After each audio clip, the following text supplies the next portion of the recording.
The story begins with a girl and a young man having tea together, just the two of them. The young man looked at Elena Restful and could not take his eyes off her because she was only 14 years old and she was already such a beauty. He assumed that when the girl grew up, she would be simply dazzling, after which he asked when she would answer him how much longer would she make him wait. After thinking for a bit, our heroine answered briefly that she didn't want to. The guy was taken aback by the fact that she dared to refuse him the heir to the ducal family. When the interlocutor asked why, Elena explained that there was no particular reason, he was simply not her type. And in general, the girl liked his younger brother more. As in the original work, even though he has a fiancée, he flirts with everyone left and right. But to so tactlessly propose an illegal relationship is too much even for him. The guy seemed not to want to believe his ears, and asked if she was sincerely saying this. Restful smiled and asked if she wanted to repeat it again, after which she said that she liked Lexion, his younger brother, and not him, Mr. Killian. Some time ago, our heroine arrived at a luxurious estate.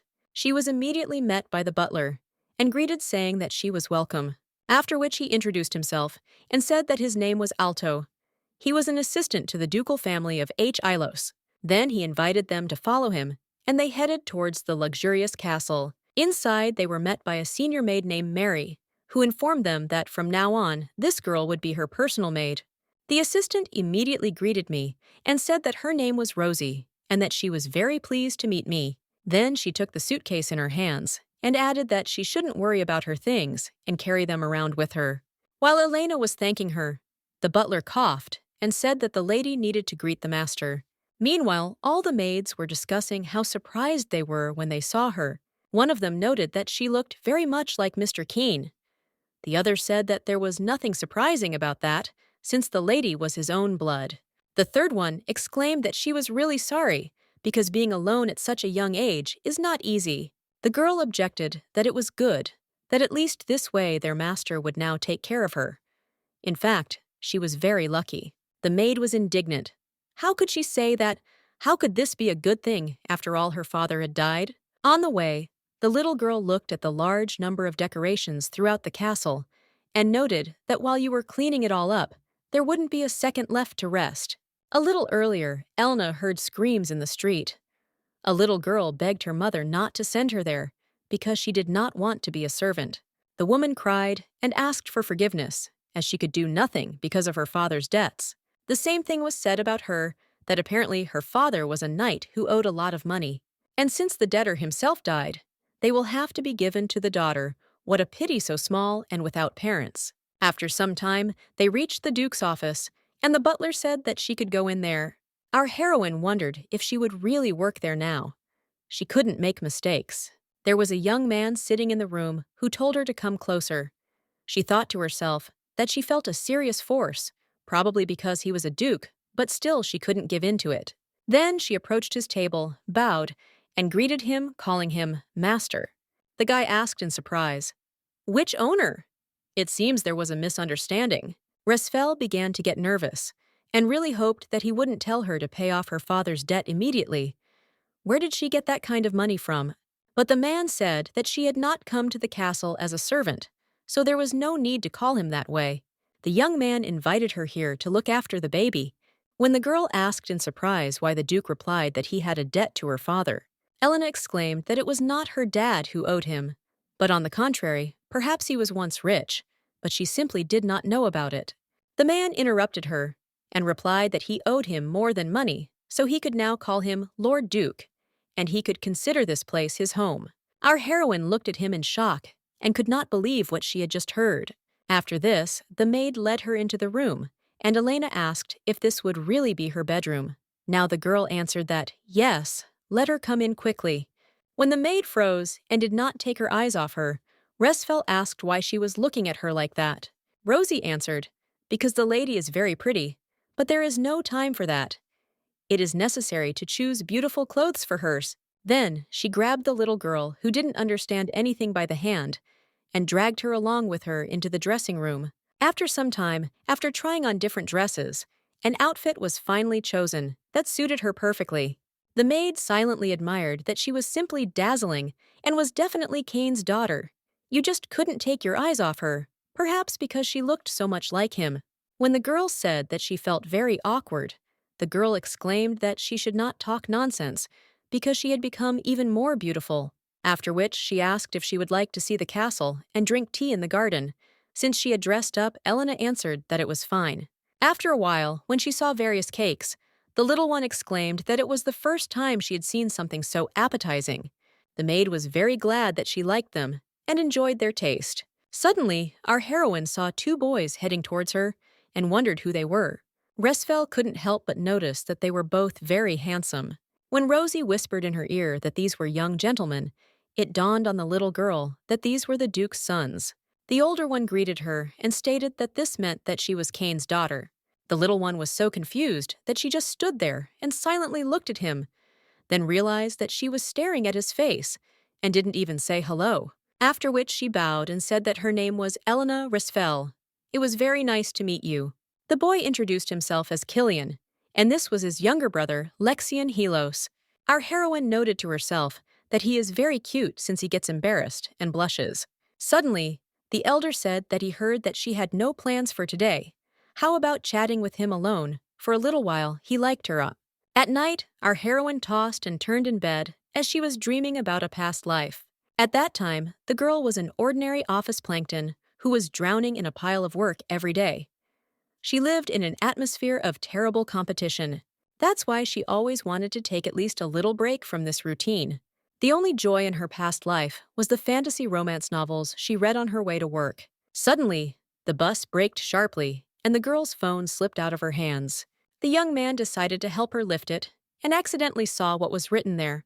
There was a part of the story, plus, about the close relationship between the main characters.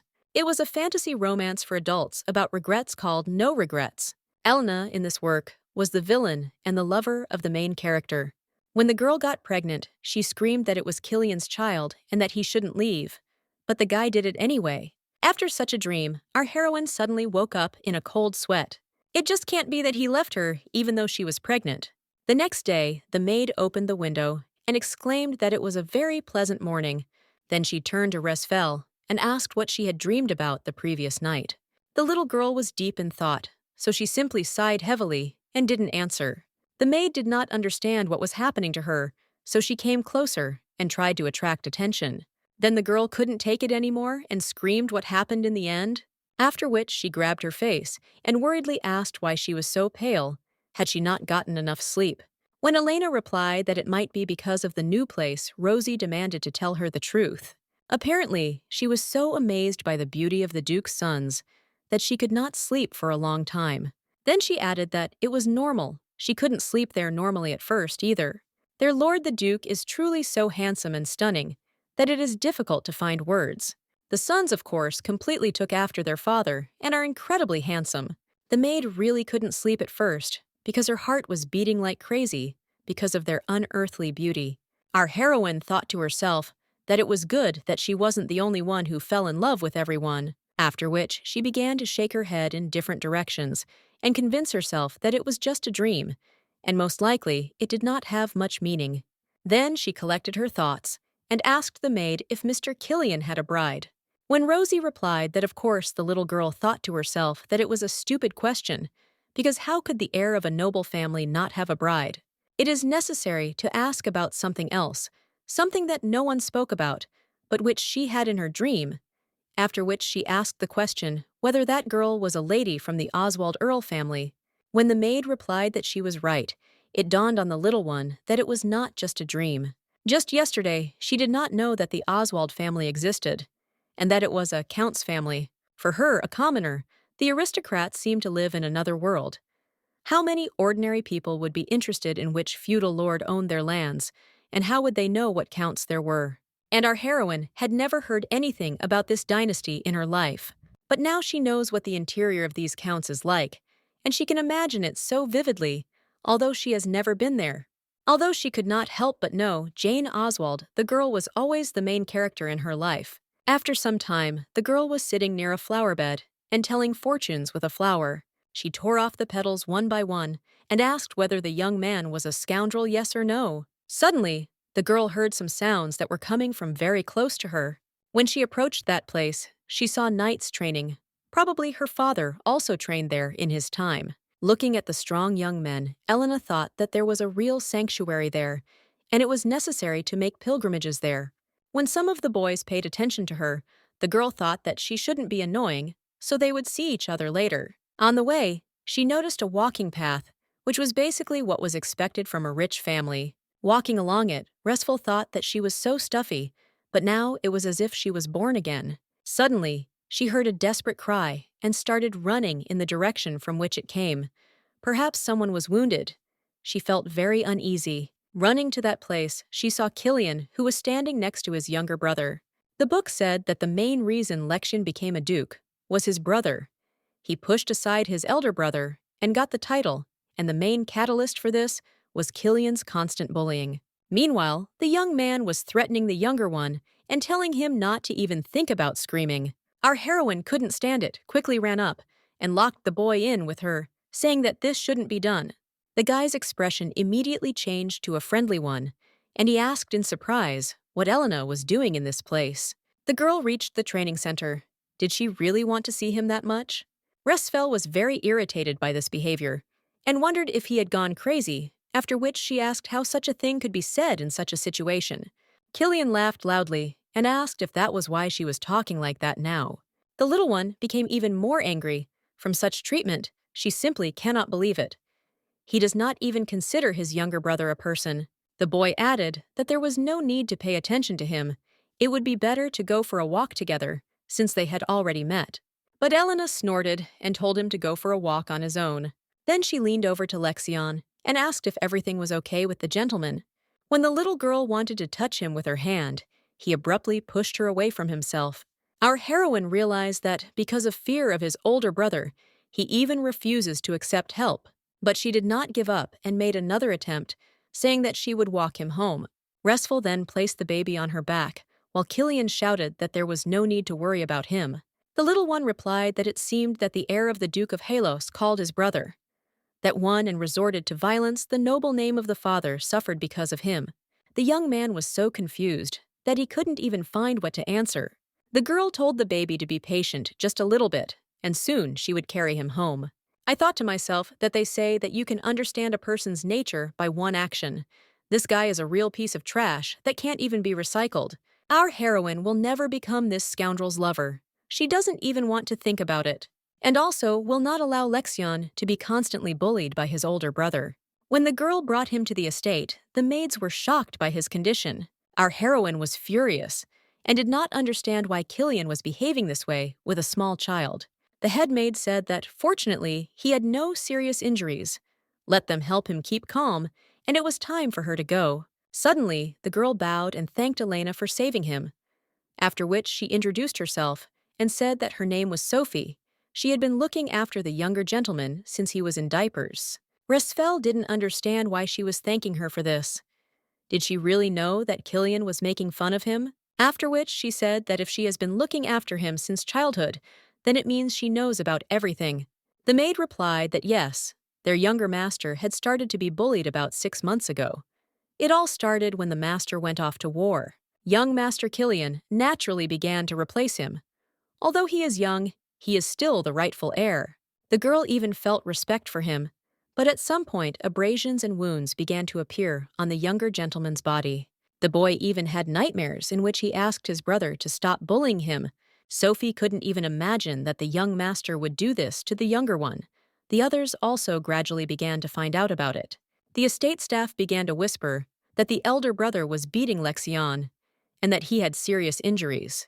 But who could dare to speak of this, for he was the Duke's legitimate heir, and they were only ordinary commoners. Elena noted to herself that he had been hopeless since childhood. It was important for her not to allow the original course of history, but she could not do everything alone. Suddenly, a butterfly appeared near her, and our heroine was very surprised when it managed to fly into her room. Going out onto the balcony, the girl decided to try to change the future at all costs. After some time, the baby came to his senses, and a servant immediately ran up to him, exclaiming that he had woken up. After giving him something to drink, the girl said that the family doctor had come in and said that, fortunately, he had no injuries. The boy replied that he understood everything, after which he asked how he ended up in his room. When the maid said that Mrs. Elena had brought it, the youngest was very surprised. The kid immediately remembered how he had convinced himself not to cry, because the members of the direct line of the Hylos family should be the strongest. In the evening, when our heroine was walking, she heard Killian's voice calling her by name. Taken by surprise, she quickly hid and simply peered out from the bushes. The boy asked what was going on, whether she had decided to play hide and seek with him. Let him stop behaving like this and just come out to him. The girl did not understand why he was behaving like this and panicked. The elder one might say, didn't give her any peace at all and was constantly trying to get to her. He was constantly waiting for her everywhere and persuading her to go for a walk with him under various pretexts. After some time, the guy had already gotten on her nerves so much that she didn't know where to go from him. Does the young man really think that he can please her even after she saw him bully his brother? As the little girl watched Killian continue to wander around and call out her name, she thought that he was an incredibly clingy guy. Suddenly, she heard some sounds and decided to go see what was going on. Not far from her, she found a small rabbit sitting in the bushes. The animal looked sad, and she realized that something was wrong with it, but she didn't know what to do. Maybe she should call the vet. As soon as our heroine touched it, a magical formation appeared around it, after which the rabbit exclaimed that this was now his mistress and ran towards her. Elena was shocked that this animal was talking. Maybe she just heard it or was hallucinating. But no, the rabbit looked at her kindly and thanked her for saving him. He thought he would die today because he was very weak, but now he is alive thanks to his mistress. When the little girl asked who he was, the animal replied that his name was Rennie. The little girl remarked that his name was very cute and then asked what his true nature was. The new friend was confused by such a question and did not know what to answer, so he simply muttered that he was Rennie. The girl laughed and answered that her name was Elena, although she had not asked about her name at all. The rabbit finally understood what she wanted to know and exclaimed that he was the spirit of the earth. He had been weak lately, but now he is alive. Thanks to the mistress, her strength has seeped into him. The girl did not remember Elena having any connection with spirits in the original. It is hard to believe that a person with such powers was described as just someone's lover. Noticing that the girl was thinking about something, Rennie asked if something was bothering her. The girl replied that everything was fine. But why did he call her his mistress? The rabbit replied that he simply knew that she was now his new owner. Restful replied that, okay, if he says so, then that's how it is, after which she hugged him and exclaimed that, why is he so soft? Hearing someone's footsteps, Elena thought that the young man had found her after all. But it turned out to be Lexion's youngest son, who was walking towards her. Our heroine breathed a sigh of relief as she thought it was Killian, after which she asked how the boy was feeling at the moment. The baby thought to himself that she was still worried about him, so he should thank her, then replied that he was fine, and thank you very much. Elena replied that she was very glad to hear such words from the younger gentleman. The little one thought to himself that he needed to collect his thoughts and stop being nervous, after which he asked what she was doing in this place. Restful replied that she was here because of this cutie she found by chance. Lexion couldn't understand who she was pointing at, since it was completely empty. Maybe she liked flowers? But the girl stretched out her hands in front of her and asked if he wanted to touch it. The boy did not understand what she meant. Did she really want him to touch her hands? After which he began to touch her, and our heroine herself stopped understanding what was happening. The rabbit said that other people cannot see him and cannot pet him. Elena looked at him in amazement and thought that it turned out that only she could see him. Lexion already felt awkward, so he shuddered and pulled his hand away. Restful asked if he saw the rabbit. The boy began to look around and say that there was no one else nearby. The little girl stated that it was true. Rennie exclaimed that, of course, how could she not believe him? Elena suddenly grabbed Lexion and tried to stroke the rabbit with his hand, but it turned out that she was stroking her own palm. The young man did not understand why she was behaving like that. Suddenly, Killian's voice was heard continuing to search for our heroine and shouting that it was enough to play hide and seek. The girl was already very tired of all this, and she wondered why he was so clingy.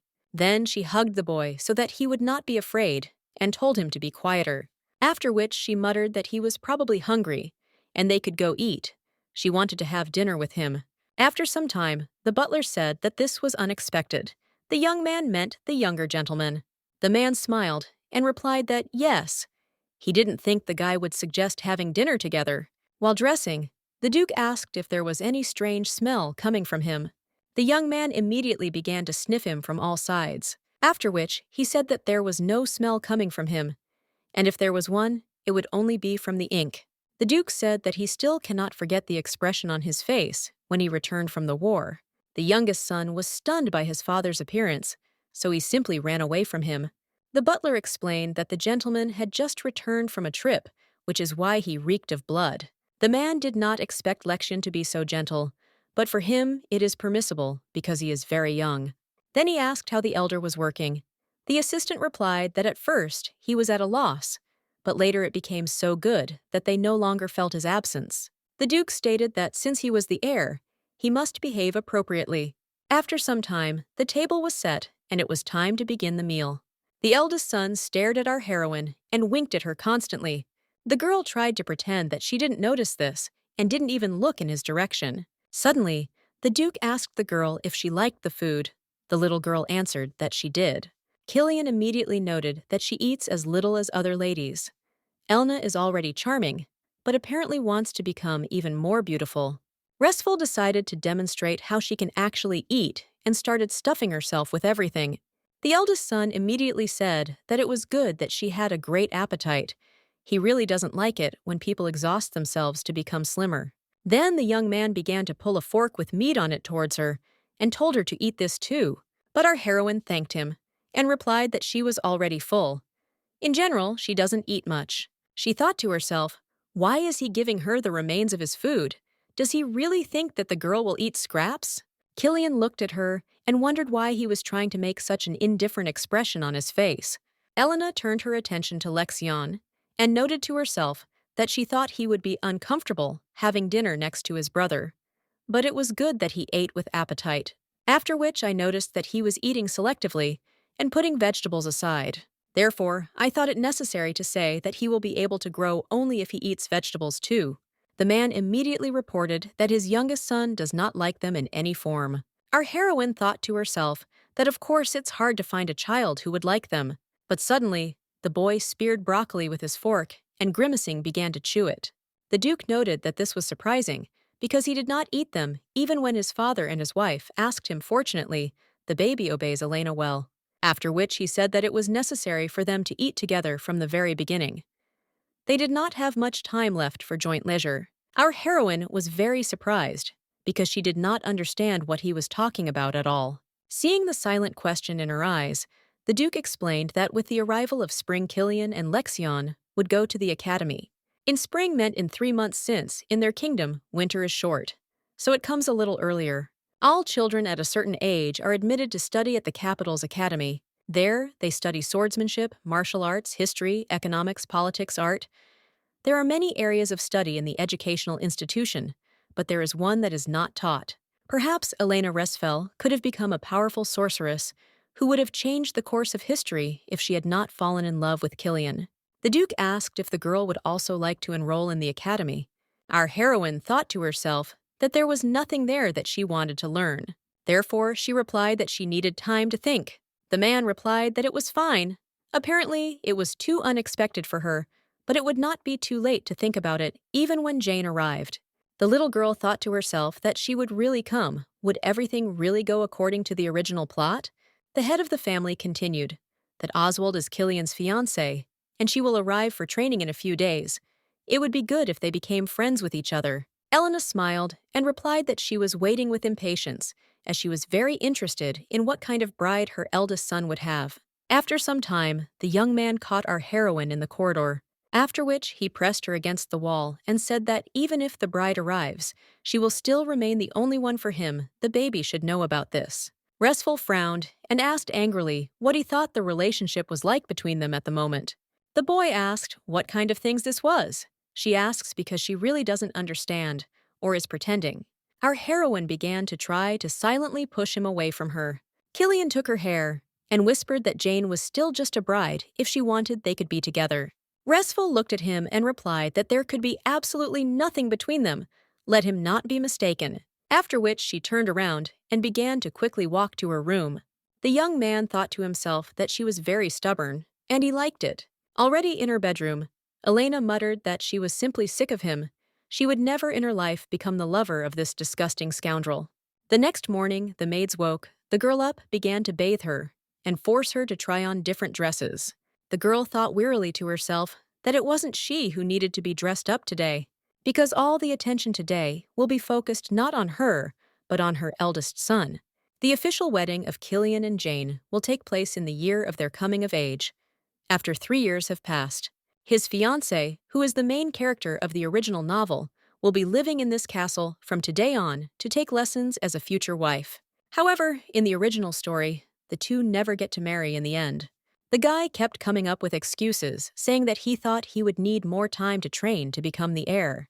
The young man needed to complete his diploma work at the academy. All this was needed only to gain time and have fun with his mistress. I wonder if she limits any contact with him, will they end up getting married? This cannot be allowed. She really wanted to just tear up the original, but she will help to make sure that this does not happen. When Elena approached the door, she saw a small bouquet lying on the floor. That's why I immediately thought that maybe it was just a coincidence that my eldest son had slipped them in unnoticed. How disgusting that was. But if you think about it, when they were going to lunch, Lexian noticed that there was a daisy lying on her shoulder. The boy then told her that this flower suited the lady very well, after which our heroine took these flowers and attached them to her hair.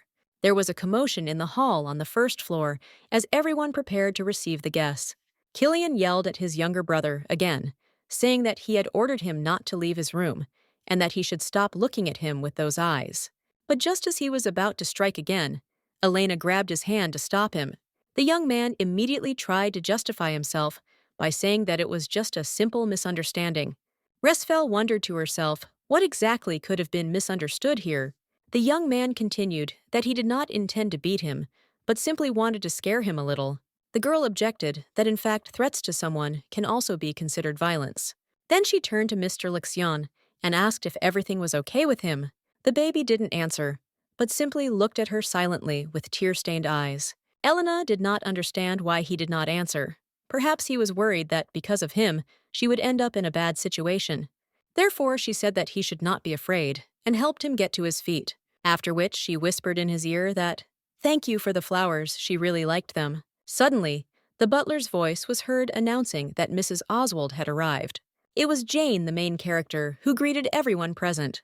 Killian mentally addressed Elena and said that this was just etiquette. Let her not misunderstand it, after all. He should behave with her, as with a bride. After which he kissed the girl's hand and said that she looked especially beautiful today. Our heroine was panicking inside that Oswald shouldn't fall in love with him because this guy is a real piece of trash. Noticing her behavior, the young man decided that she was simply jealous. Resfel was hysterical that she couldn't stop him, but they somehow needed to be separated. What should she do? Then she approached the guest, greeted her, and introduced herself.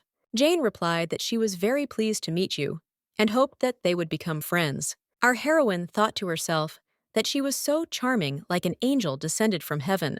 She will definitely protect her and will not allow the main character to be hurt. Sometime later, Killian and Jane were sitting together having tea in the garden. The young man thought that it was impossible for Elena to think something unnecessary when she saw them together. The girl, who was thinking about something of her own, asked for forgiveness and asked again what he had just said. The guy repeated that he asked if she had gotten used to life in Hylos Castle. I would really like her to feel as comfortable in this place as she does at home. He thought to himself that she was, of course, not his type, but quite nice, after which the young man stood up and abruptly put his hand on her face. This came as a surprise to Oswald, so she turned away from him. But she thought to herself that since she was his fiancée, it was probably strange that she was uncomfortable with his gestures. Meanwhile, Elena was looking for Jane and asked the maid if she was in her room. The woman replied that the mistress was now with the master. For several days in a row, our heroine came to her friend's room. But all the time, she heard the same thing, that she was with Killian. Therefore, I noted to myself that not only is he a vile person, but he is also a clingy leech. Something needs to be done urgently, otherwise Jane will fall into this scoundrel's net.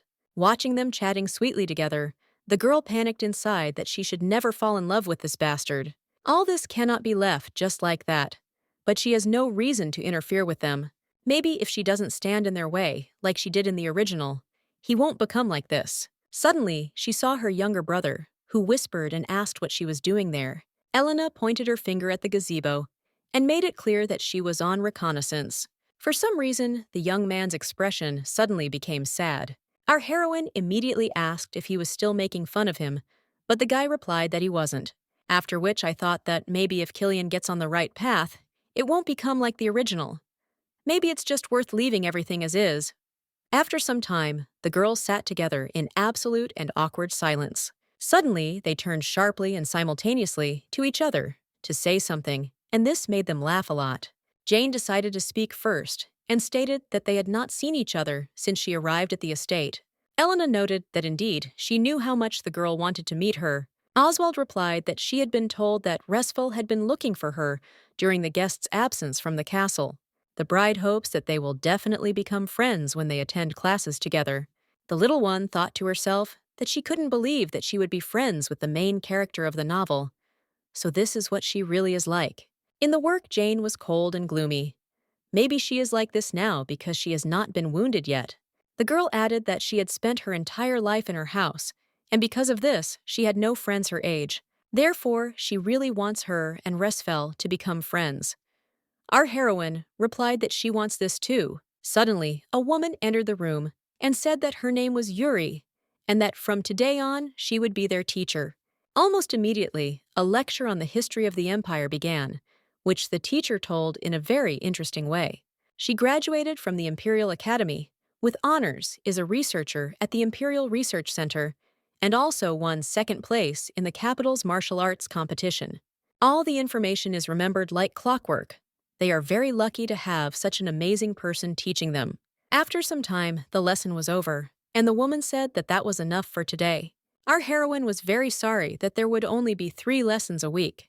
When the girl was walking down the corridor, she heard an incomprehensible commotion and cries that she didn't want it and that he should let her go. Around the corner, she saw Killian, who was pressing his bride against the wall, and Jane was trying to resist. Resfel thought to herself that she knew this guy was absolutely incorrigible. Seeing that her friend was extremely frightened, the girl approached them and angrily exclaimed that the gentleman was even allowing himself to do this. He could see that she was against it. The young man was confused and did not know what to say to her in response, so he simply turned around and started to walk away, while Elena thought to herself that she couldn't believe that he had just forced her, although it was clear that she was against it. Had he completely gone crazy or something? Jane had tears in her eyes, and she whispered that the girl could not even imagine how scared she was. Resfel hugged her and thought that she was the main character whom the little girl had once perceived as a friend. After some time, they waited in the room for the maids to bring them warm tea and a handkerchief. Oswald asked for forgiveness and said that she herself did not realize when she started crying. She became afraid because Mr. Killian was behaving too assertively. Our heroine thought to herself that she thought that Hell OS would behave more gallantly with his bride, or that he decided that he could do whatever he wanted with her. The guest continued that the lady had helped her, and now everything was fine. The girl replied that anyone in her place would have done the same. My friend objected that it was not a fact, but Elena was very confident and impressive. Resfel said that Oswald could be like that too, or rather, should be like that. If someone forces her to do something, you need to tell her that she doesn't like it, even though they are engaged. If it goes beyond what is permitted, you must definitely refuse. The main character collected her thoughts and replied that, okay, she would try her best. After some time, the Duke asked if she had thought about the offer to go to the academy, but the girl replied that she did not want to. The man replied that this was unexpected, because he had heard from the teacher that she kept up with her lessons well and read a lot in general, so he thought that she would want to study at the academy. Elena replied that the thing is that this educational institution does not have anything that she would like to study, because our heroine would like to learn how to use magical abilities. I thought to myself that if she really is Resfel, like in the original, then she should definitely have a predisposition to magic. Unexpectedly, the head of the family replied that it was fine. However, in order for her to study it, it was necessary to bring a real magician here. But the little one should know that they all belonged to the magic tower. Magicians usually do not like ordinary people, and it is not easy to force them to leave. There even the emperor cannot easily force them to do something, perhaps only if he offers fabulous money. The duke added that in order to find her a magic teacher, they would need so much money that it was hard to imagine. When Elena replied that she knew, the man said that it was okay. Then their conversation would be short. If she has magical abilities, then he will sponsor her knowledge as long as she needs it. But if not, then she must understand everything herself. Our heroine thought to herself that if she had no talent, then she would lose support. Perhaps he meant that he would lose her in every sense. But Restful replied that she understood everything the Duke said, that it was fine. Then he would bring the best magician, even if it took some time. Then the girl thought that it probably wouldn't matter to him if she talked about Jane. But Lexion, did she a freeloader? Even have the right to touch on this topic? But still, she collected her thoughts and said that she had something to tell him. She found out about it when she lived in the castle for about a month. It seems that Mr. Killian beats his younger brother. She did not witness the beating itself, but before her eyes the boy swung at Lexion twice. Also, many wounds were found on the little gentleman's body. If a man asks the doctor and his maids about this himself, he will understand everything. Elena also heard Killian bullying his younger brother. It seems to happen more than once, but their father reacted strangely and replied that children usually grow up like that, picking on each other. Therefore, she may not worry too much. Now they are fighting, but over time, she will not notice how they will become the closest. That is what blood relatives mean. But thank you for your concern. After some time, the Duke's eldest son came to him, and the man said that he had heard something funny today. They say that he is making fun of Lexion. The boy thought to himself that he always tried very hard every time. Before meeting his father, he felt fear and anxiety since the man always said that the Hylos family should be the strongest.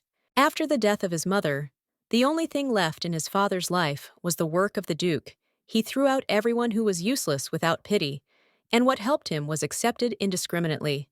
The guy was always worried that he would not be recognized. However, the older Lexion became the more attention his brother received from his father. The young man believed that if things continued like this, he would be abandoned. The Duke continued that it was all because of some pathetic jealousy that he was behaving this way. It seemed was caused by the fact that his son was not confident in himself. Then she looked at him with a menacing look and said that there was no need to make noise in his house. Even though the boy is his son, he will not forgive Killian if he dishonors his family's honor. Meanwhile, the friends were chatting pleasantly over a cup of tea in the garden. Then they noticed how sad the young man was, sitting near the flower bed. Jane suggested that he seemed upset that the flowers had wilted. Noticing them, the boy smiled broadly and began to run towards them. Oswald noted that this was the first time she had seen Mr. Lexion with such a happy smile. The boy sat down at the table with them and said that everything looked so appetizing, so he also wanted to have tea with them. Mr. Killian was watching them from the side, and he was very angry about this whole situation. Looking at the friendly faces of the girls, the guy thought to himself that they had never smiled at him like that. But the Duke's words immediately popped into my head about not making unnecessary noise in his house. During tea drinking, Elena noticed that Lexion was looking too intently at Jane. Then the friend said that she heard that Restful was going to learn magic. When our heroine answered that yes, Oswald exclaimed that it was very wonderful that she already knew what she wanted to do in life. Unlike the little girl, she doesn't have anything she wants to do, and the girl even feels like she'll bring disgrace on the Hylos family. Elena replied that it is not at all necessary to know everything and understand exactly what you want. Suddenly, Mr. Lexion stood up from his seat and started to walk away. Restful did not understand what happened. Our heroine went after him and asked where he was going, because the boy hadn't even finished his cake. When the baby turned and glared at her, the girl realized that he was definitely offended, but she didn't understand why. After which, she asked what happened to the gentleman. Perhaps he didn't like something. The young man shouted loudly that he was not Mr. Lexion, but simply Lexion. It dawned on the girl that he wanted her to call him by his name, just like Jane. What a charming boy he was! When she corrected herself and addressed him as she should, the boy whispered thanks to her and called her sister Elena, and after that, he began to run away. Our heroine wondered how it was possible to be so sweet. After some time, the girl asked in the library where the books about magic were. The maid pointed somewhere to the side, and said that she could find what she needed there. There were books about the history of magic, the basics of magic, the memoirs of one magician. It turned out that there was not so much material, after which I thought that perhaps this is because magicians do not like ordinary people. Elena was so interested to learn about them and couldn't even imagine that there wasn't a single suitable book. When she went out into the corridor, she met that same magical rabbit from the garden. The spirit of the earth said that he came to her because he missed her very much. Then the maids passed by and said hello. The girl was surprised why they didn't say anything when they saw Rennie. But our heroine immediately remembered that no one except her could see him, after which she muttered that it was interesting why only she could see him. The rabbit replied that of course he could materialize so that others could see him, but he simply didn't need to. On the way, the little girl decided to ask again why he still calls her his mistress. The spirit of the earth replied that when they first met, he was so happy that he completely lost his head, because it is the only one for spirits like him. Before he was born, a long time ago, they had another master, but that person disappeared, and a new one did not appear for a very long time. So the spirits began to weaken, many even died out. New ones were born, but their life was not long. The rabbit almost died too, but now everything is fine, because thanks to his owner, he is alive again. There are not so many living spirits now, but thanks to her there will be more of them, because her power gives them life. Even just being near her gives a lot of energy. Elena thought to herself that she just wanted to live like a normal magician. But what if she becomes a spirit caster? Is there any way to become one? But there is no way to find out about it because there are no books. The rabbit said that others would also come to see her, and that the spirits had been thinking only about her since the moment of their birth. He was just very lucky to meet her right before he died. After some time, Resfel asked the maid if she was going to continue standing next to her, like that. The girl replied that the magician who was supposed to come today was in theory very handsome. Can Rosie also stay? And if there is a lesson, can she be present? Elena laughed, because when Yuri teaches the lessons, she doesn't even show her nose. At that very second, a handsome white-haired guy appeared in the room. The girl wondered if he was an elf by chance. The young man greeted them and said that his name was Jeremiah. He was a researcher from the Magic Tower. Resfel admired that he was not just a magician, but a researcher. The Duke had definitely invested a huge amount of money into this matter. The proud wizards of the tower would not have sent their magician to the estate if the head of the family had paid them less than that. The young man stated that first it was necessary to measure the lady's magical power. When the maid asked what magical power was, Jeremiah replied that it was a special power that not everyone had, and only if one had it could one become a magician. The girl thought to herself that she would be able to take lessons only if she could prove that she had magical energy. But what if she didn't have it? Then the wizard took out from under his cloak a sphere of no small size. Resfel was surprised how he could pull something like that out of such a small pocket. The guy explained that this is a ball that measures magical power. Let him try to put his hand on it and release the magic. The little girl started trying, but she didn't understand how to do it correctly, but Rosie supported her in every possible way. Watching this, the young man laughed and said that straining does not mean calling forth magical power. After which, he decided to demonstrate it himself, and said that you need to slowly inhale and exhale in a state of complete peace. Relax your whole body, and then it should work. This ball has the ability to draw out magical power. Once measured, you can then easily begin to control it. This, of course, only works for those whose energy lives inside. When the guy told her to try it now, our heroine concentrated, and a magical glow appeared around her. The girl was a little scared and asked if this was exactly how it should be. Jeremiah replied that she had more magical power than he thought, even much more than an ordinary magician. The maid asked with admiration in her voice how he managed to determine this. The guy explained that the amount of magical power can be understood by the color inside the ball, depending on which one of the colors of the rainbow is shown, and the white color, which is not in it, means that the ball is not able to measure power. After the maid exclaimed that it was simply amazing, Elena asked if it was normal for it to swirl around her like fog. The young man explained that it was all because her magic was still unstable. If she worked hard, the energy would become as clear as his. After which, he asked if she wanted to measure her powers even more accurately in their tower. They would always be glad to have visitors like her. Our heroine thought to herself that this was incredible. She not only had magical power, but it turned out to be much greater than the girl expected. What a relief. The craft of magicians provides a stable life, being one you can be more influential than aristocrats. Even if you are a commoner, you will have to study hard and become the strongest. Sometime later at tea, the Duke said that he had heard that she had enough magical abilities. He thought to himself that thanks to Elena, their family would have a connection with the tower. It would not be easy for even the imperial palace to influence it. Now they would be able to be one step ahead. After which he smiled broadly and said that he would provide her with all kinds of support in her studies of magic. And not only that, she could ask for whatever she wanted. Our heroine was simply happy, so she thanked him with all her heart. In the evening, Elena felt a stomach ache. She had suffered from menstrual pain in her past life, but she didn't believe that she would have to endure it in the novel as well. Perhaps the girl committed some sin in her previous life, for which she is being punished for all this. The maid ran into the bedroom and asked if everything was okay. She would call a doctor here right away. After the examination, the woman handed her a pill and said that it was taken by royalty and young aristocrats when they experienced unbearable pain these days. Our heroine decided not to argue and accept what should help her. After some time, the maid asked if she felt better, but the little girl replied that there was absolutely no effect. When Resful asked if there was anything else, the girl replied that this was the best there are magic painkillers, but they are all the same. Elena thought to herself that it was just hellish pain she wanted them to at least call a magician healer. Was she really the only one in this world who had such serious pain? While the little girl was lying there, thinking about how she wanted to create some kind of magical medicine, she heard the doors open and someone enter her bedroom. It turned out to be Lexion and Jane, who for some reason were both in tears. The girl did not understand why they came at all.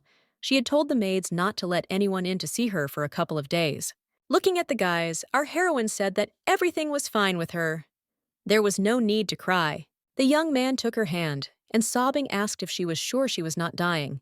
Restful laughed and replied that everything would be fine.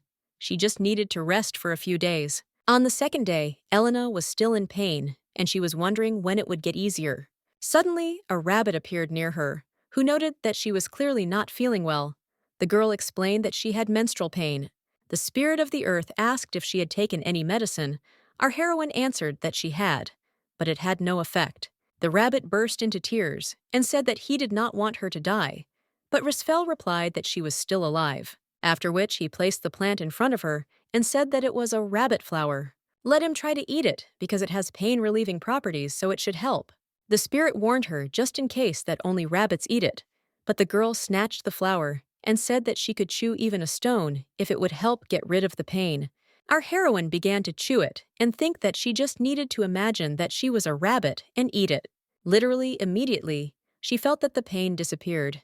As if by magic, it was simply incredible. When long ears suddenly grew on her head, the animal muttered that sometimes there are side effects. After Rennie exclaimed that she was simply charming, the girl asked what exactly had happened. The rabbit explained that by eating such a flower in rare cases, a person becomes like them. Rabbit ears or tail appear, sometimes you may start jumping like a rabbit. A more common side effect is the appearance of hair on the body. So despite the fact that it is a very good painkiller, no one wants to eat it. Our heroine asked in bewilderment when this effect should disappear. The animal stuttered and replied that in about half a day or even a whole day. After some time, the maid exclaimed that it was so good that she felt better. She was so worried when her mistress lay wrapped in a blanket. Elena thought to herself that she couldn't show her ears, although perhaps she wouldn't have cared at all. Then she asked if the maid was not too happy to see the magic teacher again. The young man greeted the girl and said that today he would teach her to control magical power. A little later, a magical glow appeared in Resfel's hands, which shocked her. Jeremiah noted that it hasn't even been a couple of hours. It seems like she has an innate talent. Maybe she is the only one in the whole wide world. Their supreme mage will be very happy if he sees this. Next time, they definitely need to visit the tower. Elena couldn't believe her luck. Then, she asked if it was possible to learn how to make magical medicines. But she thought to herself that it would be a shame not to use such an effective herb just because of its side effects. For some reason, the young man was surprised by this question and replied that of course he could teach her, but he didn't know that she was interested in it. The fact is that this area is not particularly attractive to magicians these days. Our heroine explained that there is simply one medicine that she wants to take, not even that she wants it, but that it is simply necessary. This is a medicine for girls in simple terms, a pain reliever during the menstrual cycle. The guy asked if there weren't any of these among regular pills, and there should be magical analogs. The girl replied that there were, but they were completely useless, especially for those who had serious pain. Jeremiah muttered that he didn't even know about it, since he had never encountered anything like it. After which, he exclaimed that good they would begin to study magical medicines from the next lesson, and then he would bring the appropriate book. Suddenly, the little girl asked another question, whether he knew anything about spirits. When the magician asked how she knew about them, the lady replied that she had seen one book in the library, and it only mentioned spirits, so she didn't really understand anything. The young man thought to himself that there were no books about these otherworldly creatures. So how did R.E. Svel learn about them? After which, he replied that in fact spirits are forgotten creatures. He is very surprised that the girl knows about them. In every corner of the world, from the magic that spread during the creation of the universe, spirits were born, they appeared having natural elements in them. If the rabbit is the spirit of the earth, then it means that there are spirits of other elements. The guy explained that they carry the magic of the first universe, so it is believed that they contain very great power. However, ordinary people do not even notice their existence, except for the spellcasters who are born once every few hundred years. He himself only knows this. Our heroine replied that it was clear and thanked him for sharing his knowledge. After some time, the maid brought Elena books and said that they were from Mr. Jeremiah. There was a note attached to them saying that he thought it would be better if she reviewed the material beforehand, rather than during the next lesson, so he sent the books. The next day, Resfel went to the Duke's office and asked how he slept. The man replied that everything was fine. He also heard that the girl was going outside the castle today. Our heroine replied that yes, because she wanted to buy ingredients for a magical medicine. The head of the family objected that she could ask her maids about this, so why did she want to go herself? When Elena replied that she wanted to experience the whole process of preparation with her own hands, the Duke exclaimed that she thought straight like a true craftsman, after which he handed her a bag of gold coins and said that she could buy not only the ingredients, but also anything she wanted. The man said that he would support her in everything, so let her take it and not feel obligated. He also already informed the knights, so they will accompany her. The girl exclaimed that this is not at all necessary. The Duke objected that they couldn't allow their precious sorceress to be harmed, but if she was too uncomfortable, then let her take at least 2 with her. The butler asked her to wait a while in the hall while he went for the guards. While she was waiting, Lection appeared and asked where his sister was heading, whether by any chance she was going to the market. The maids told him about this, so he also wants to go. The girl answered that it was fine, but they would not be there for long. On the way in the carriage, the boy looked at Elena and thought that she looked just like an adult. Suddenly, the young gentleman turned red, and his heart began to beat faster. Our heroine noticed this and asked if everything was okay with him, if he felt normal. The Duke's youngest son smiled slightly and replied that he was fine, and there was no need to worry. When they arrived at the market square, the knights said that they would accompany them, keeping their distance. The boy immediately asked if they could walk holding hands. Our heroine answered that of course. The girl felt very nervous, perhaps, because she had not been out in public for a long time. Children were running around, and the shouts of sellers could be heard from everywhere, calling out to people in order to better sell their goods. Noticing how Lection looked around with delight, Elena thought that all this time he lived only within the walls of his house. It must have been very boring. The boys went and bought themselves a strange blue apple, and Resfel noted that it looked like someone's cheeks were about to burst. Then they heard the vendor shout that they had healthy food for everyone, from cute pets to cows and horses. They were all fresh, just brought in that morning. The girl asked if there was anything else available, as she needed rabbit flowers. The woman replied that of course there was, and asked how many she needed. Our heroine looked at her with a serious expression and declared that she was taking absolutely everything. The seller could not believe her ears, because she thought that all the food would go to waste and would have to be thrown away. How could such happiness have fallen on her? Having pulled out several bags, the woman stated that it seemed they had a lot of rabbits. The young man took one of the flowers and immediately pulled it towards himself to smell it.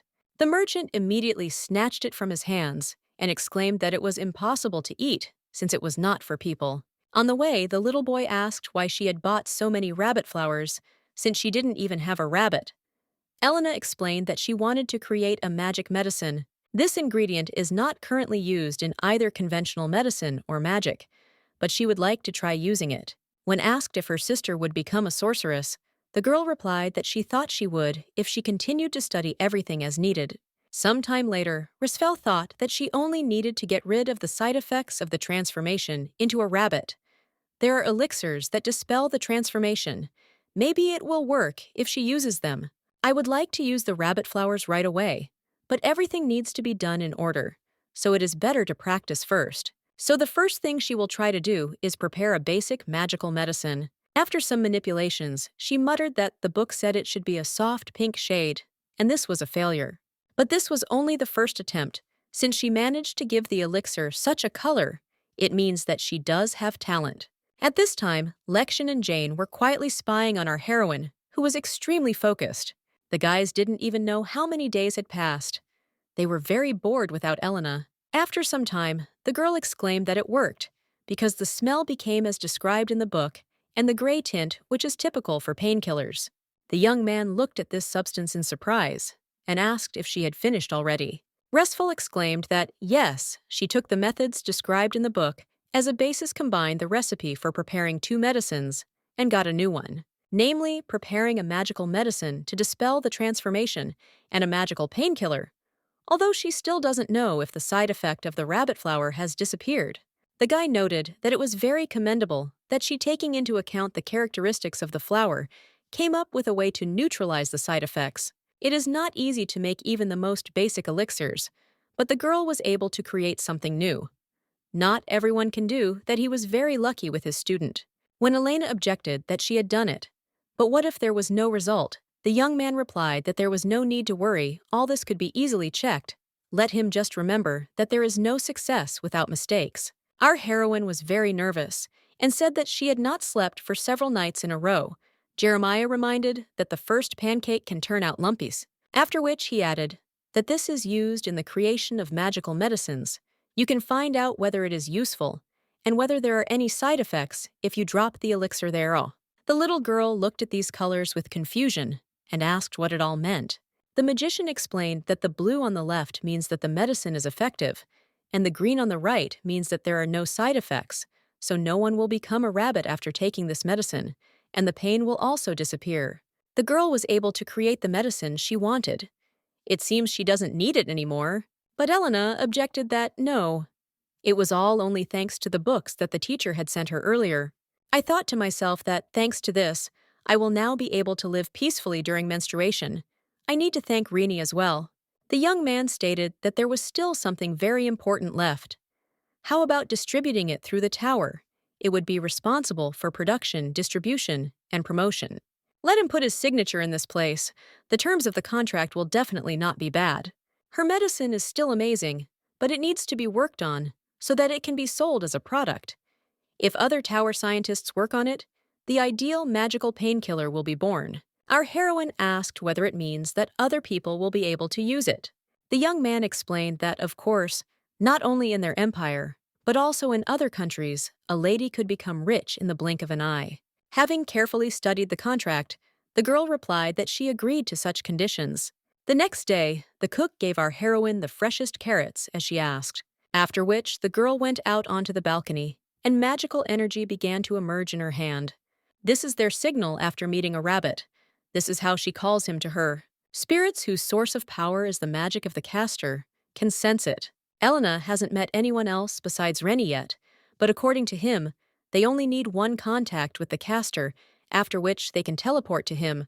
The rabbit said that everyone else would visit her soon, but they were coming from far away, so it would take some time. He shared her power with some spirits who were dying, so she doesn't have to worry. Our heroine thanked him and said that she had a gift for him. Restful doesn't know if spirits eat these, but she chose the one that looked the tastiest. The rabbit was happy that his mistress was giving him carrots, and not just any carrots, but the most delicious ones. Our heroine asked if they could eat such things at all, Rennie exclaimed that of course they could. They all live thanks to her power. But when there is no energy at all, they can feed on this. The plants on this earth contain a little of what they need. The rabbit's eyes filled with tears, and he exclaimed that it was very tasty. The girl told him not to cry, because now she would feed him carrots more often. And anyway, thanks to him, she got rid of menstrual pain and created a cure, so thank you very much. The spirit of the earth replied that she did not need to thank him, because he was much more grateful to her. After some time, Jane, whom they had not seen for a long time, entered Elena's bedroom. A friend greeted her and said that she heard that she signed a contract with a magic tower after developing a medicine, so she should accept her congratulations. Resfel noted to herself that the rumors had already spread, most likely. Teacher Jeremiah reported this to Duke Hylos, and he joyfully told everyone who cared. The man must have breathed a sigh of relief that his monetary investment had not been wasted. She thanked her out loud and said that her room was a mess. It would be better to go to the living room and drink tea there. Sitting at the table, Oswald said that while she was doing her business, she was very bored. She repeated the study materials of her mentor Yuri and spent her time reading. She had nothing else to do except that. In fact, she was worried about many things. Elena asked what exactly, but she thought to herself that Killian was really making fun of her. The friend muttered that she was learning magic and had even created an amazing medicine, but compared to her, she couldn't do anything. She had no particular preferences. Therefore, the future bride is very afraid that she will simply disgrace the name of the Hylos family. Resful replied that it is not necessary to know everything and understand exactly what you want from life. She is the only main character for herself, and only she can decide what she wants to do. At the moment, Jane is in the estate of another family, but it is the girl who is the mistress of her own destiny. The friend muttered that as time went on, she became more and more impatient, as if she was marking time. And every day, watching Elena, she developed a desire to become like her, but she doesn't know at all what to do and how. Our heroine replied that such thoughts may arise, but what is important here is not the speed, but what kind of life she sees for herself. Let her try to look for what she wants now. In this way, the girl herself will naturally understand what she is good at and what she loves. Let him try everything in his free time, from lessons, for example. On warm days, he can draw in the garden. Or if you want something more active, you can try working out in the training pavilion. She can even ask the knights to teach her something. Oswald asked, "Is that really possible, since her father always said that only men can wield a sword?" Resfel thought that Jane's father in the original was the exact personification of patriarchal principles and did not allow her to do anything like that. Therefore, I answered that, of course it is possible. They also have 2 legs and arms, so we should try. The girl was very confused and just looked at our heroine in silence. Elena thought to herself that she had most likely shocked her friend by refuting her father's words. But after a pause, Oswald exclaimed that she agreed they too were capable of anything. The girl noted that she hoped that her words would give Jane at least a little self-confidence. After some time, her painkiller called Rose finally went on sale. Thanks to the promotion and systematic distribution of the Magic Tower, the medicine began to be sold not only in their empire, but also in all corners of the continent. The young man with a serious expression on his face told the lady not to be too surprised and to listen to him carefully, after which he exclaimed that they sold everything, and he congratulated her on this. The lady is simply incredible. As soon as they heard the news of this, the tower immediately began to create an additional batch. Her share of the profit will be calculated next month. She can collect it at any time when she visits them, after which he noted that she seemed very surprised. The girl replied that she was, since she did not think that the reaction would be so good. The guy replied that they couldn't help but sell out the medicine in the blink of an eye. The price was low, and the effect was excellent, an affordable price compared to any other painkiller on the market, because girls need this elixir. So he was sure that sales would go well.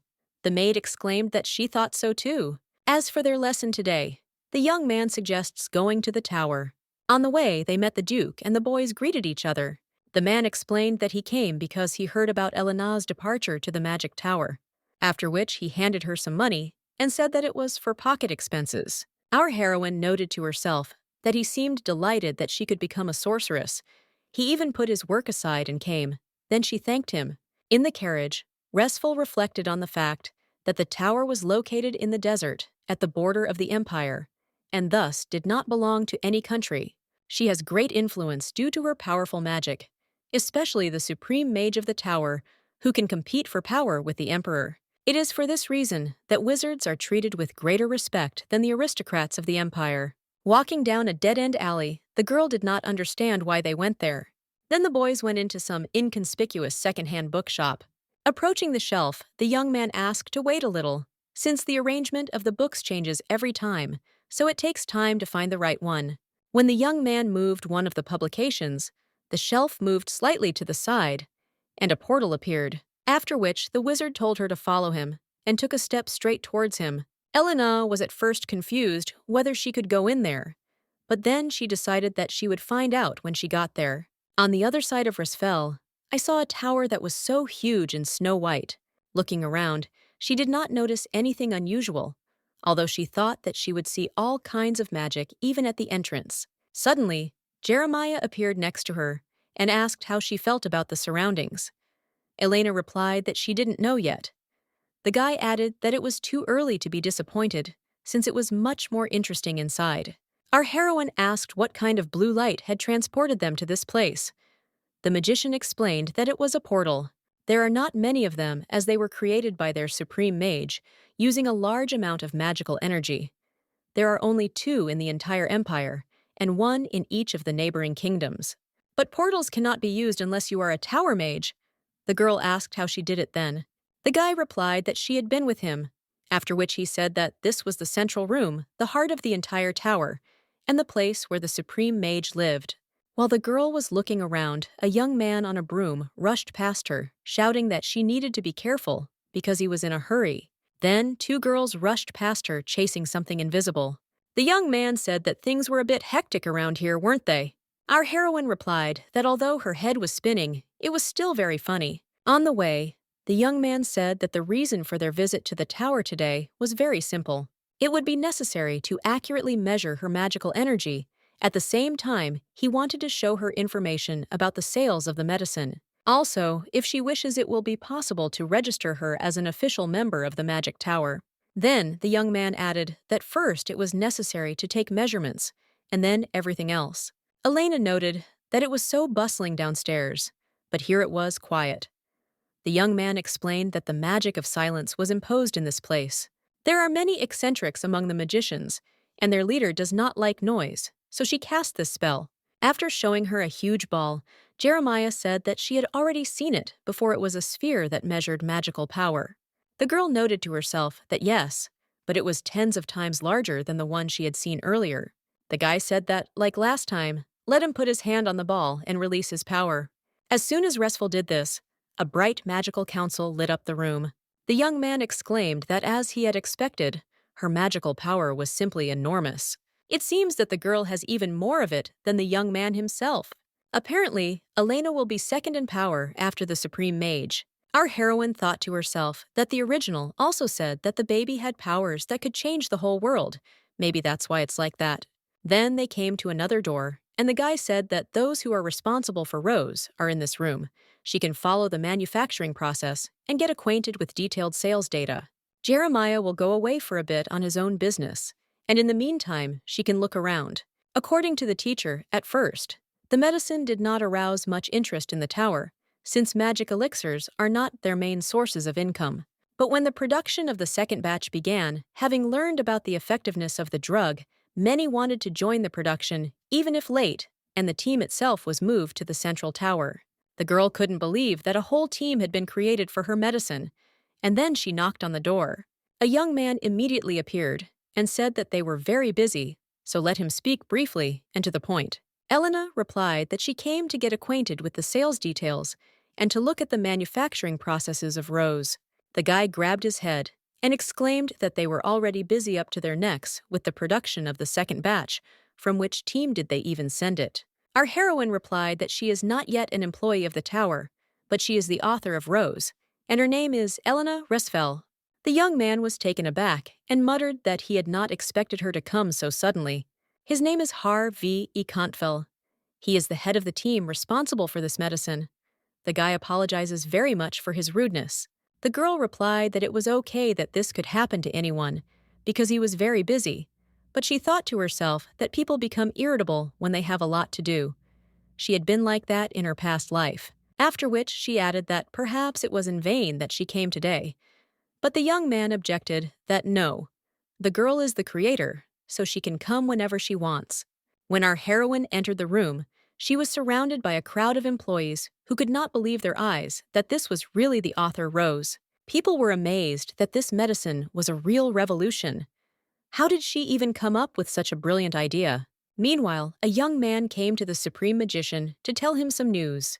The girl irritably asked why he was knocking at all. Let him come in. The young man reported that Lady Elena was visiting the tower today. The woman replied that she knew. And what next? The guy immediately said that they had taken an accurate measurement of her strength. She had tremendous magic, and she also had the ability of a spirit caster. The leader asked if he was sure about this. Jeremiah replied that more than that, they tested it with a ball created specifically by Mrs. Karen.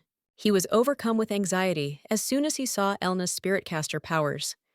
They are born only once every few generations. With such power, she can rival the abilities of the supreme mage. The young man would not like to see the death of a young girl, since the caster controlling many spirits shares his life energy with them, and this is the price.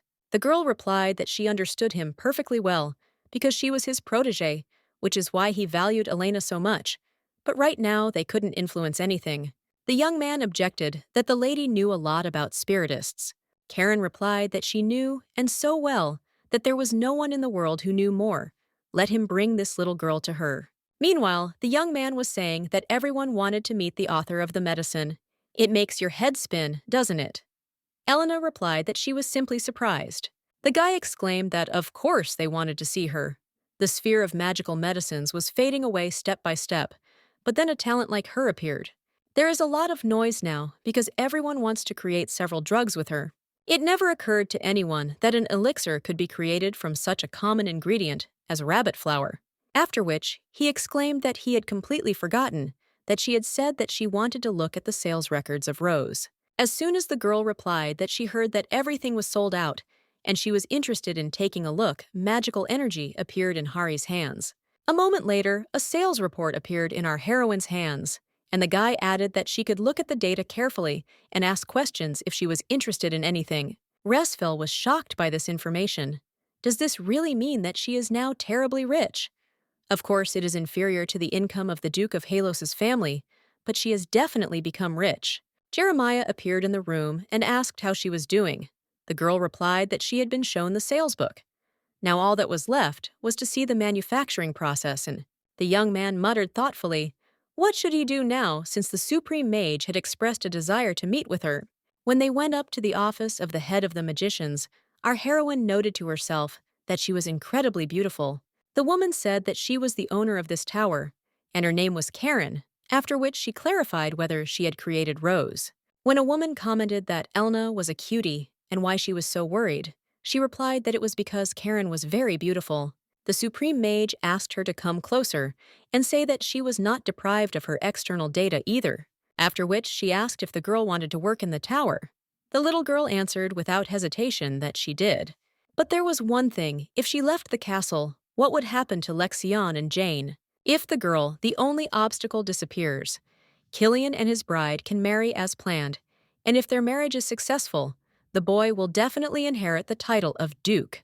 Therefore, she answered that she could not stay in the tower for now. But she thought to herself that it would not be too late to come here after she dealt with her older brother. Karen approached her and said that she was so young, but it seemed that she had a lot of worries. The woman did not know what kind of life the girl had lived, but it did not seem that her current age matched her appearance. But there is no need to worry. She is not interested in other people's secrets. She is also different from what is visible from the outside. You can't say that she is 400 years old. Let him do as he wishes. Not all the employees of the tower want to be in it. Everyone lives where he wants, and after some time returns so that she can come again whenever she wants. After which the Supreme Mage asked to come closer to her and take her hand. A huge magical power is hidden within her, and from now on the girl is the sorceress of the magic tower. If she has any difficulties or just wants to see you, Her doors are always open for her. Our heroine smiled and thanked the supreme mage with all her heart. After the young man walked our heroine home, he returned to Karen to talk. The woman said that when she initiated her into their ranks, she lightly passed her magic through Elena's body. Everything is as he said. She has the powers of a spirit caster, and very powerful ones. The baby is incredibly strong, and the amount of magic in her and the power of the caster itself, she is still inferior to her. But after some time, she can surpass her. First, it is necessary to strengthen her magic. This will help her to hold out at least a little longer. It is safe to say that her powers as a spellcaster have blossomed quite recently. There is no need to worry for a while, at least a few years must pass, before cracks begin to appear in her soul. After some time, our heroine lay in her bed and thought about becoming a sorceress in a magic tower. It must be just a dream, because such happiness makes me feel uneasy. Then I came to my senses and decided that there was no need to think negatively. It was better to enjoy the present. Suddenly, Lexian entered her bedroom, saying that he heard that she had visited the tower today. The girl replied that yes, she was officially included in the list of tower mages, but she was not going to leave this place right now. The boy became sad and replied that he had simply dropped in to say hello, and having learned that she had already returned, he wished her good night and left. The maid asked where the little gentleman had just gone. The boy answered that he had gone to his sister Elena. The girl asked why he had such a sour expression on his face. The baby did not answer, but simply went to bed, and the maid wished him good dreams. Leaving the room, Sophie wondered if she and the lady had had a fight. Lexian thought to himself that his sister had officially received the status of a tower mage. He was glad, but he didn't like it. The boy was happy, but somehow sad. What if the girl goes far away from the estate? He wants to ask her not to leave, but he doesn't want her to hate him. Walking down the corridor, Jane accidentally bumped into Killian, who asked where she was going in such a hurry. When the young man grabbed her hand, the girl felt a little uneasy, but replied that she was going to go draw with Elena. The guy's expression changed, and he stated that it seemed like they had become very close friends, after which he again pressed her against the wall and said that it would be better if she were even closer to him since they were engaged. Oswald immediately began to remember what her friend had told her, that if someone forces her to do something against her will, then she should be able to express disagreement. Even if they are engaged, this does not mean that she should agree with everything. Let her refuse if it is something unacceptable. Therefore, she replied that she would like to become friends with him too, but not in this way. From now on, let Hylos not allow herself to do anything extra because she does not like it. Then she took the necklace in her hands and said that it was a magical self-defense item. As soon as she thought that she was in a dangerous situation or decided to use it, it would activate. If the young man continues to behave in this way, she will definitely take advantage of him. Then she went on about her business, and the young man remained standing in place, bewildered. When Jane suddenly tripped and fell near the gazebo, Elena asked what was wrong with her, if everything was okay. The friend smiled and replied that she did as she had advised her a little earlier. Our heroine couldn't believe that she was able to reject Killian with the necklace she gave her. But there is one thing the eldest son considers Jane and Lexian weak. She initially spoke out against him, so this does not apply to her. Given his character, he uses such force on those he considers to be his inferior, so it is unknown where he might end up. It is necessary to plan everything before she goes to the tower, namely to make a plan for his elimination. We must try hard to show everyone what kind of person he really is, so that no one can doubt his vileness. But what can be done to eliminate this heir of Killian? The little girl imagined in her head how she would come to the Duke and say that the young master was not worthy of being his heir because he was behaving like a real scoundrel. The man angrily asks if she really thinks she has the right to say something like that. And more importantly, where is the evidence that his son has no right to become the head? The girl thought that indeed, in her past life, she could at least record evidence on video or a voice recorder. Then it dawned on her that she could contact her teacher from the magic tower. The young man muttered that he didn't know she would be interested in the recording device. Holding the ball in her hand, the little girl thought about how huge it was, and that she couldn't show everyone that she was trying to write something down. If you stick a sphere in Killian's face and ask her to do something nasty, the guy will think she's completely crazy. It's good that Elena remembered about the video recording in search of evidence, but she won't be able to do anything secretly with it. When Resfel asked if there was anything smaller, the guy replied that it was usually used for decoration, so everything was about this size, after which he asked if she wanted to make one herself. Since she was able to create a cure, she will definitely be able to make a magic item. Our heroine noted that she should succeed and exclaimed that she would definitely try. After some time, the girl dressed up in a beautiful dress, and the maids exclaimed that she was simply beautiful.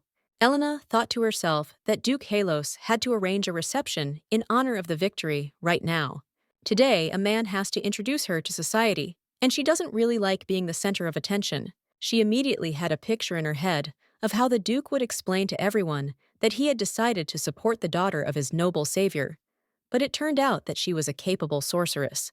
If you don't listen too closely, you might think he's just bragging about her. The Hylos ducal family has close ties to the tower. In other words, it is now not easy for even the imperial family to influence it. But in general, the imperial court has no reason to touch this family without her. If our heroine wants to remove Killian, then she needs to win over the Duke. On the way, she was met by Jane, who exclaimed that she was so beautiful, as if a rose had turned into a person, after which she added that this was her first appointment, and she was very nervous. Elena replied that she was also shaking all over it, just didn't look like she was nervous. Lexian met them downstairs, and the girl said that he looked absolutely wonderful today. The boy became very embarrassed, blushed, and replied that his sister was also very beautiful. After some time, the boys walked together to the castle and thought that everything around was very beautiful. It was very interesting what was inside. Suddenly, they began to hear shouts that this was the half-family of Helios. Elena thought to herself that she didn't want to make any unnecessary noise on the day of the appointment. The boys did not calm down and shouted that the half-brother really thought that he could become the heir if he dressed up well. Our heroine could not resist and approached them saying that it was nice to meet you. The young man replied that it was the same. Apparently, she is the one who is under the Duke's care. Their names are Seville Kelton and Jason Houghton. Hearing the names, the girl noted to herself that this was the same little thing that was always next to Killian in the original novel. They were the same vile people as he was secondary characters who constantly changed women and also groveled before those who were stronger, offending the weak. The guys made fun of Jane, who, having abandoned Killian, chose the main character. Therefore, her face changed, and she said that she had just accidentally overheard their conversation, which had a very strange content. It couldn't have happened that two young men from honorable families gossiped about someone who was here and could hear everything perfectly well.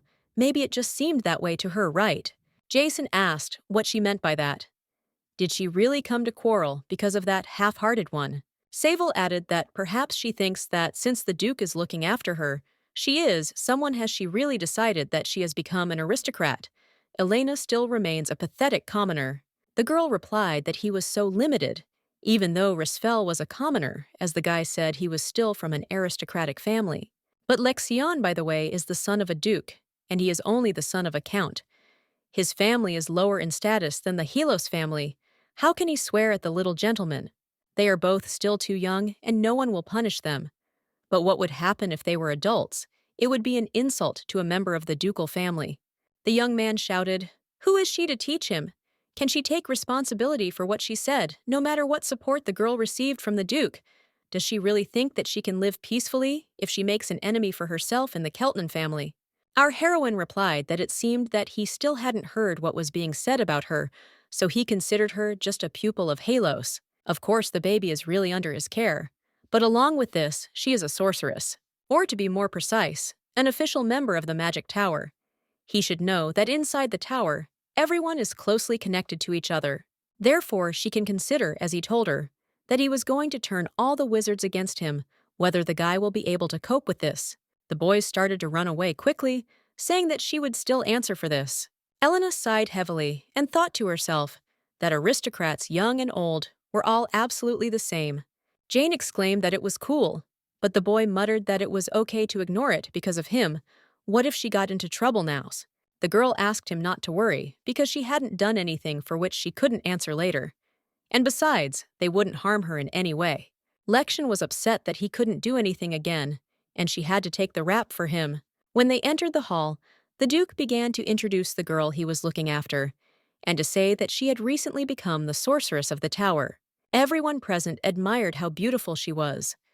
They had only heard about her, and it was a great honor to meet her in person. The boy thought that he also wanted to help Elena, but at the moment, his most important desire was to grow up quickly. After some time, the little gentleman ran into our heroine's room, took her to the window, and showed her that it was snowing outside. The boys immediately went for a walk, and Lexian said that they say that if you make a wish on the first snow, it will definitely come true. Therefore, let him concentrate as he did, and wish for what he wants most in the world. As a result, the girl wished that she, the younger gentleman, and Jane would be happy, and the boy wished that he would quickly become an adult and protect Resfelsi. In the evening in her bedroom, our heroine thought about how quickly time flies. The brothers should soon leave for the academy, and the Duke will also have more work to do after the winter. It seems they said that in an educational institution, holidays only happen in winter. Of course, it will be easier for her if she doesn't see Killian, but she really doesn't want to say goodbye to Lexian. For the rest of the time, Elena was immersed in developing the recording artifact, but still could not complete even half of it, but still made progress. Still, she found time to have tea with the little gentleman, and Jane made a snowman, played snowballs, and generally spent her last minutes with Lexion. The maid asked what dress she would like to wear for the younger Halos's birthday.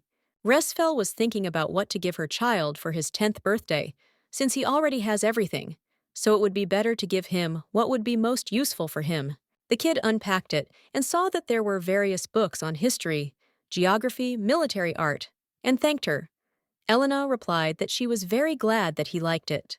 The boy once again said a huge thank you to his little sister, and added that he would cherish them like the apple of his eye. After drinking the medicine before going to bed, the girl thought she couldn't stand it. It was very hard because of the pain, but it's good that there is Rose. Suddenly, the spirit of the earth appeared exclaiming that he missed his mistress very much. Our heroine began to get nervous that she didn't have any carrots. Now she would quickly go and get some, but the rabbit replied that it wasn't necessary. In fact, he came to her in order to introduce her to the other guys. After which, a small blue turtle appeared in the room, smiling sweetly. The rabbit exclaimed why Toto was taking so long. He replied that it was because he was slow. Then he crawled closer to our heroine, introduced himself, and said that he was the spirit of water. Thanks to its owner, the turtle is full of strength again and is very grateful to her for this. The guys told her that if she needed anything, she should call them at any moment. But the girl thought to herself that it was very quiet and calm now.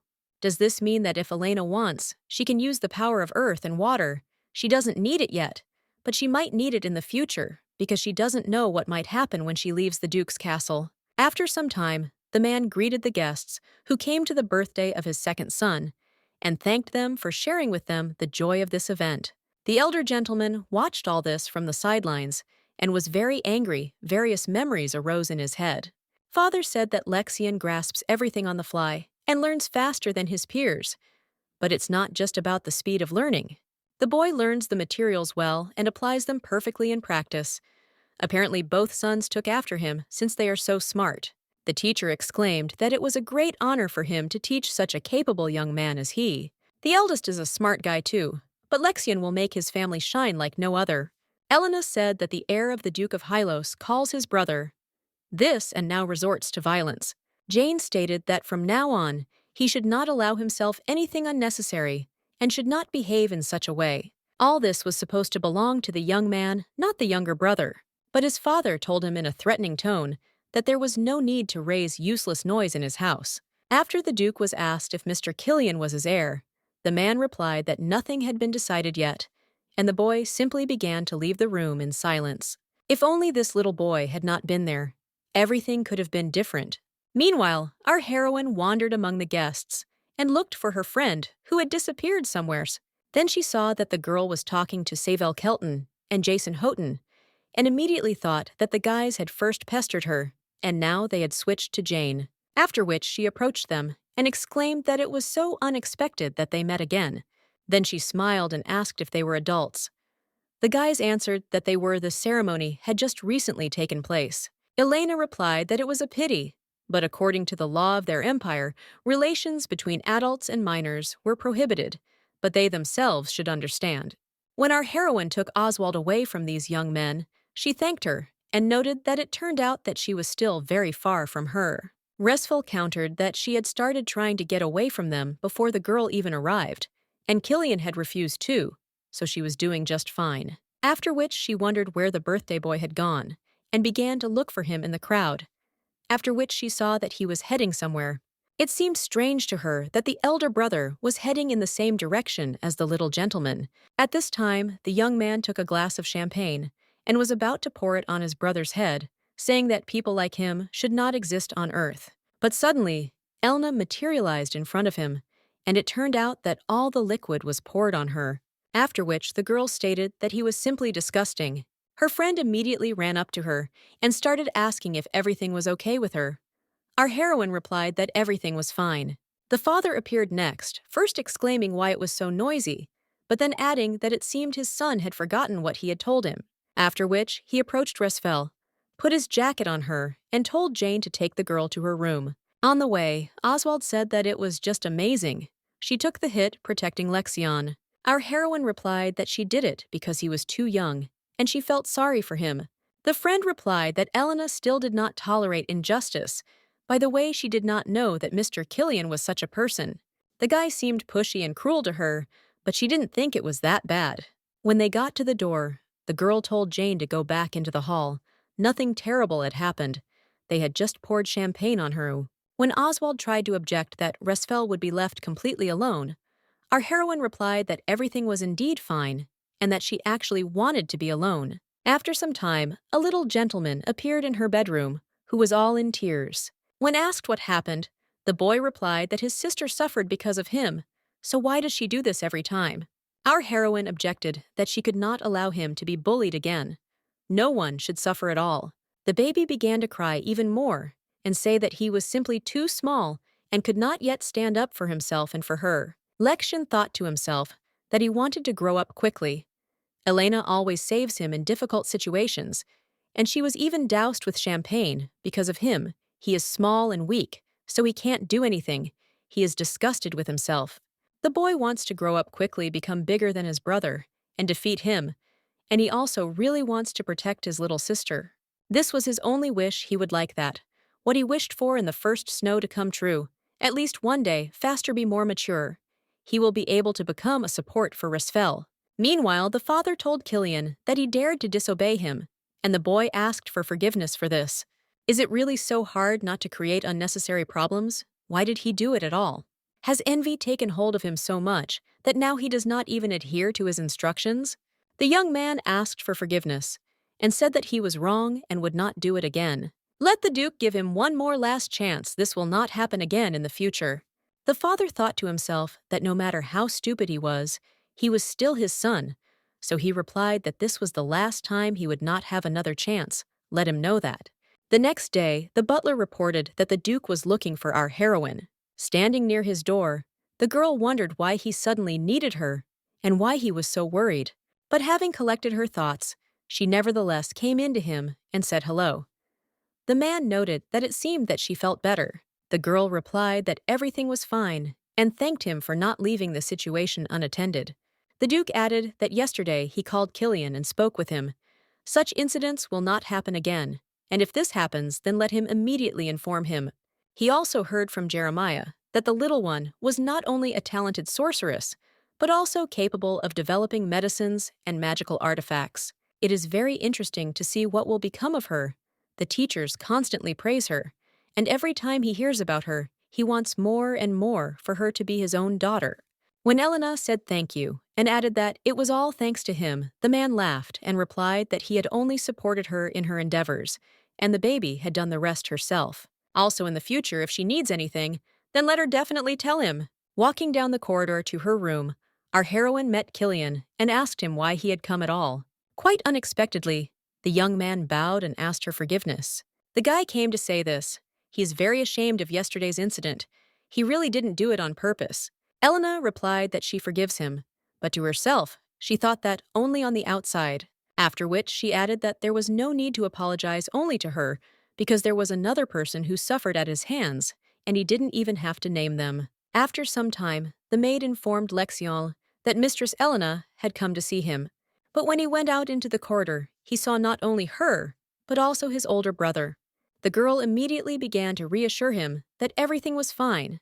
There was no need to be afraid because she was nearby. The young man felt very awkward and could only squeeze out one word. "Forgive me." Our heroine was indignant to herself that this could not be called an apology, then said that it seemed they had agreed that he would do everything as Restful said, or perhaps her memory was failing her. The young man bowed and asked for forgiveness. For having mocked him all this time, let him forgive his wayward brother. The little gentleman replied that he accepted his apology, but could not forgive. Elena thought to herself that she didn't expect him to forgive her either, although it was already difficult to accept this apology. After a while, the maid handed the flower to our heroine and said that it was left for her, whoever it was. Apparently, he really likes hers. For several days after the holiday every morning, someone leaves her one rose, probably Lexiande, while handing the flower to the maid to dry.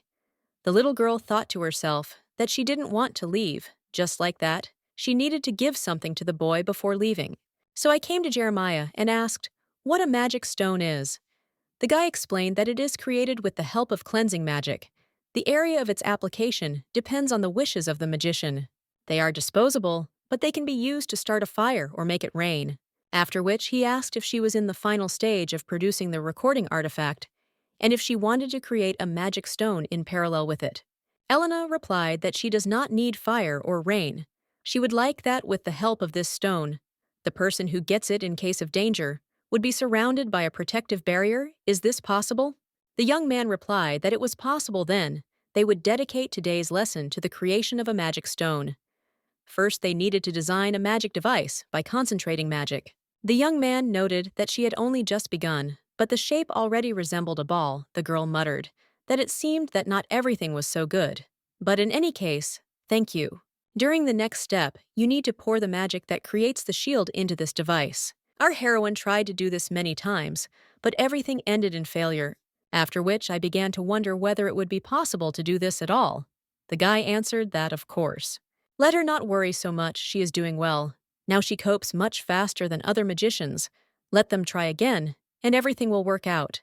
The little girl thought to herself that this was not just anyone speaking, but the researcher mage from the tower, so everything should work out. A few days later, our heroine managed to form what she had worked so hard to create, and she would be able to give the pendant to Lexion before he left for the academy. The next day, the girl ran into the boy in the hallway and said that she was just on her way to see him. Elena noted to herself that he was so sweet that just a little bit more, and she would have told him not to go to the academy, but to live with her forever. Then she handed him the pendant and said that it was a gift she had made for him. The stone would build a barrier around him if he wanted to use it. When Lexion exclaimed that she really did it herself, Restful replied that yes, she thought to herself that she really did it for several days and nights on end. The kid noted that the stone was the same color as her hair. She replied that it was because it contained her magic. The little gentleman replied that he liked it very much. It felt as if she was in a pendant. Then the boy kissed her on the cheek and thanked her with all his heart. While our heroine was at a loss, he quickly ran away. Elena laughed and thought to herself that how could a person be so charming? Suddenly, Killian's voice was heard, noting that he had finally found her. Our heroine didn't understand why he was dressed like that and asked if the guy was going somewhere. The young man asked if he could talk to the girl. I thought to myself that at first glance, I understood that I wanted to get Elena. That stern look directed at him, that cold manner of speech still couldn't stop his desire. She kept growing and growing, so the young man decided to finally confess his feelings.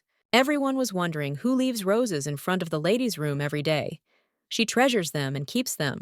After some time, Restful asked what he wanted to talk about, since he brought her into the garden. The young man collected his thoughts and asked her to enter into a relationship with him.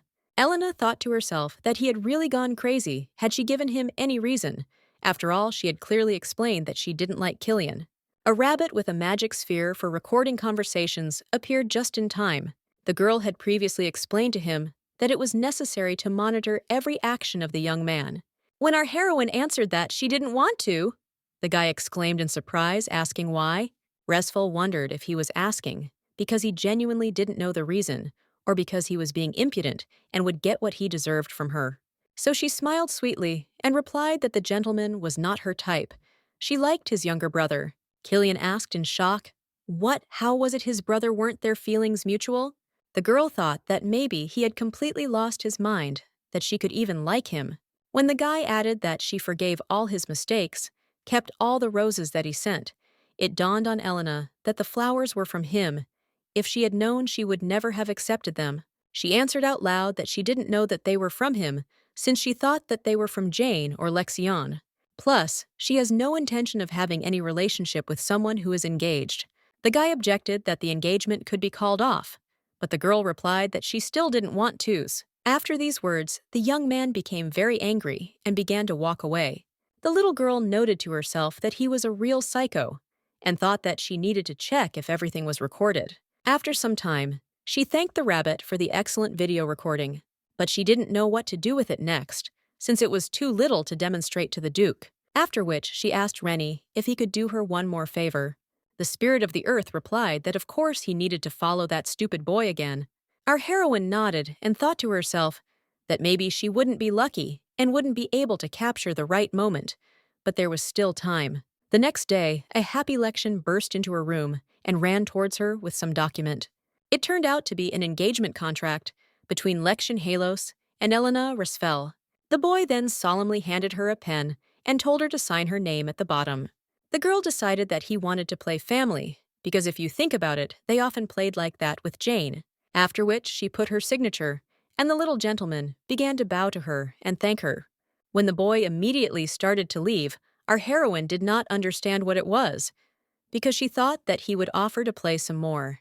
Time flew by very quickly in a few days. Lexion had to leave for the academy.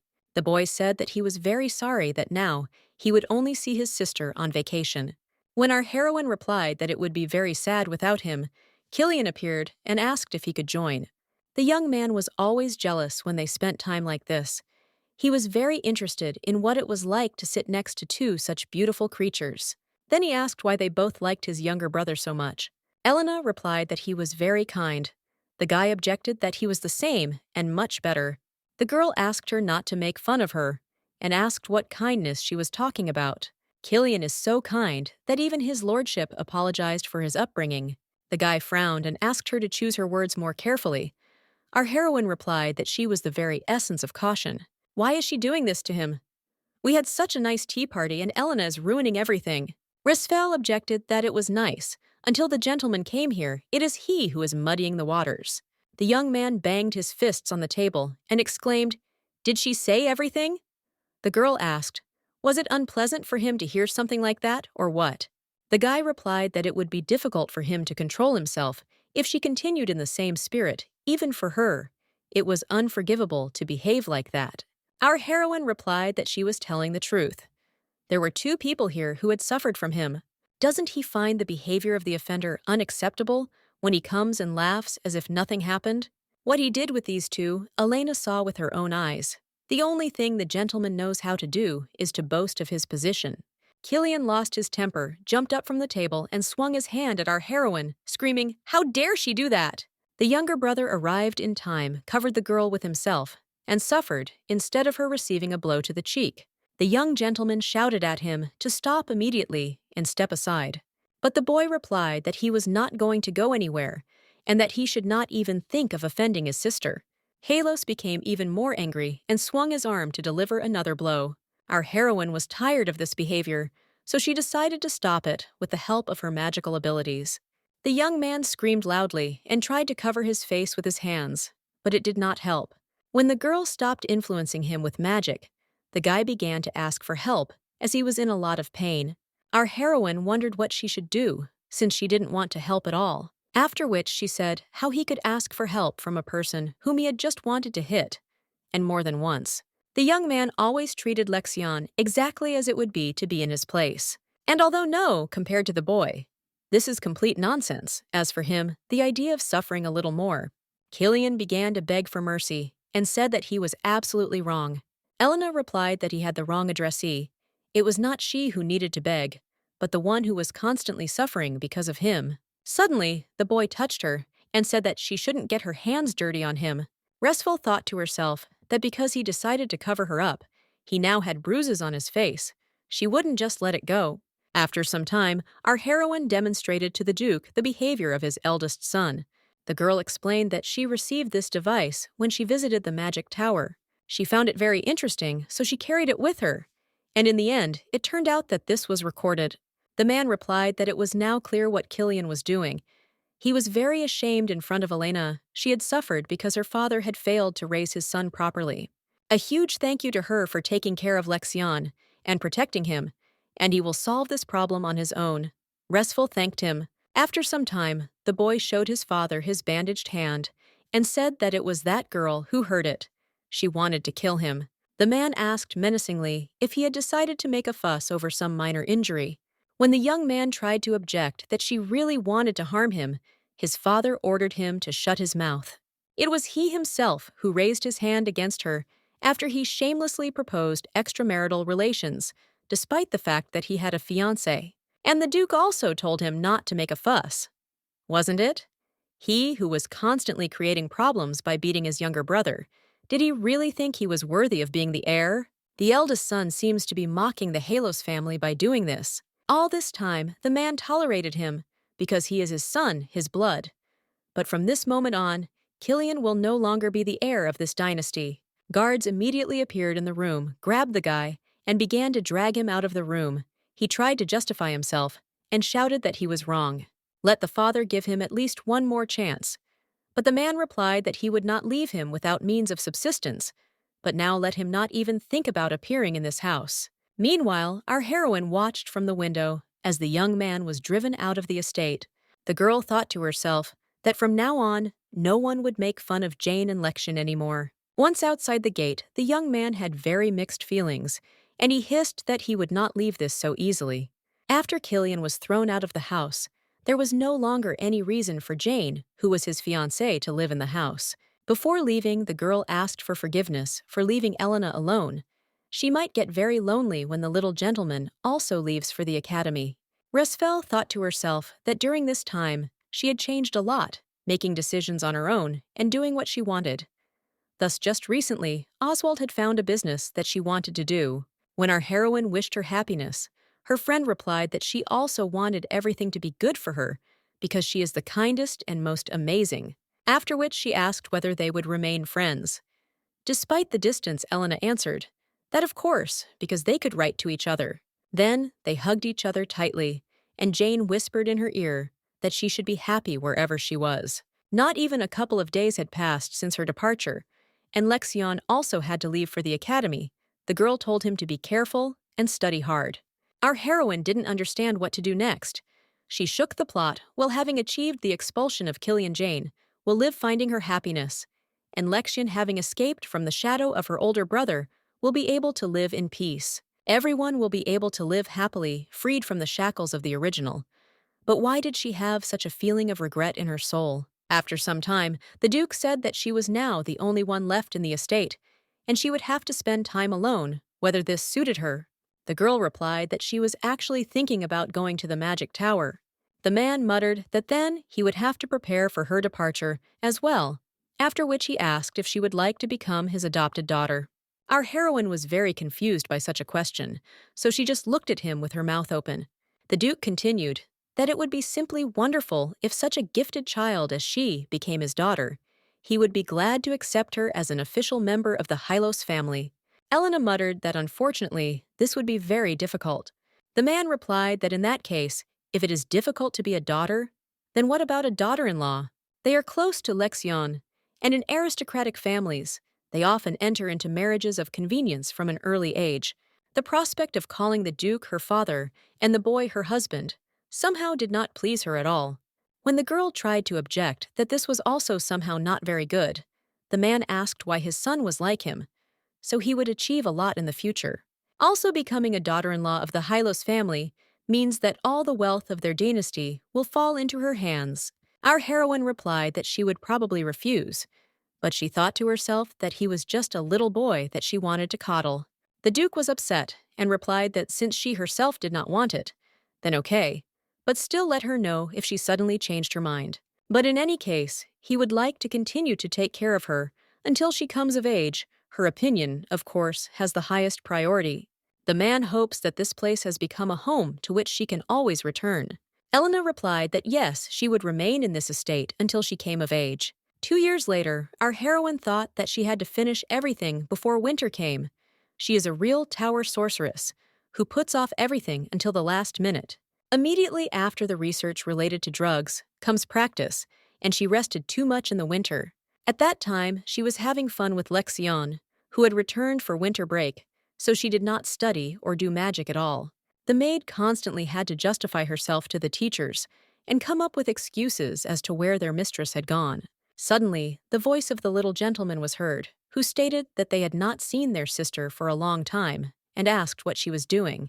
The girl replied that she had filmed a video for him, but that there was no need for that now, after which she asked how he ended up there since it was summer now.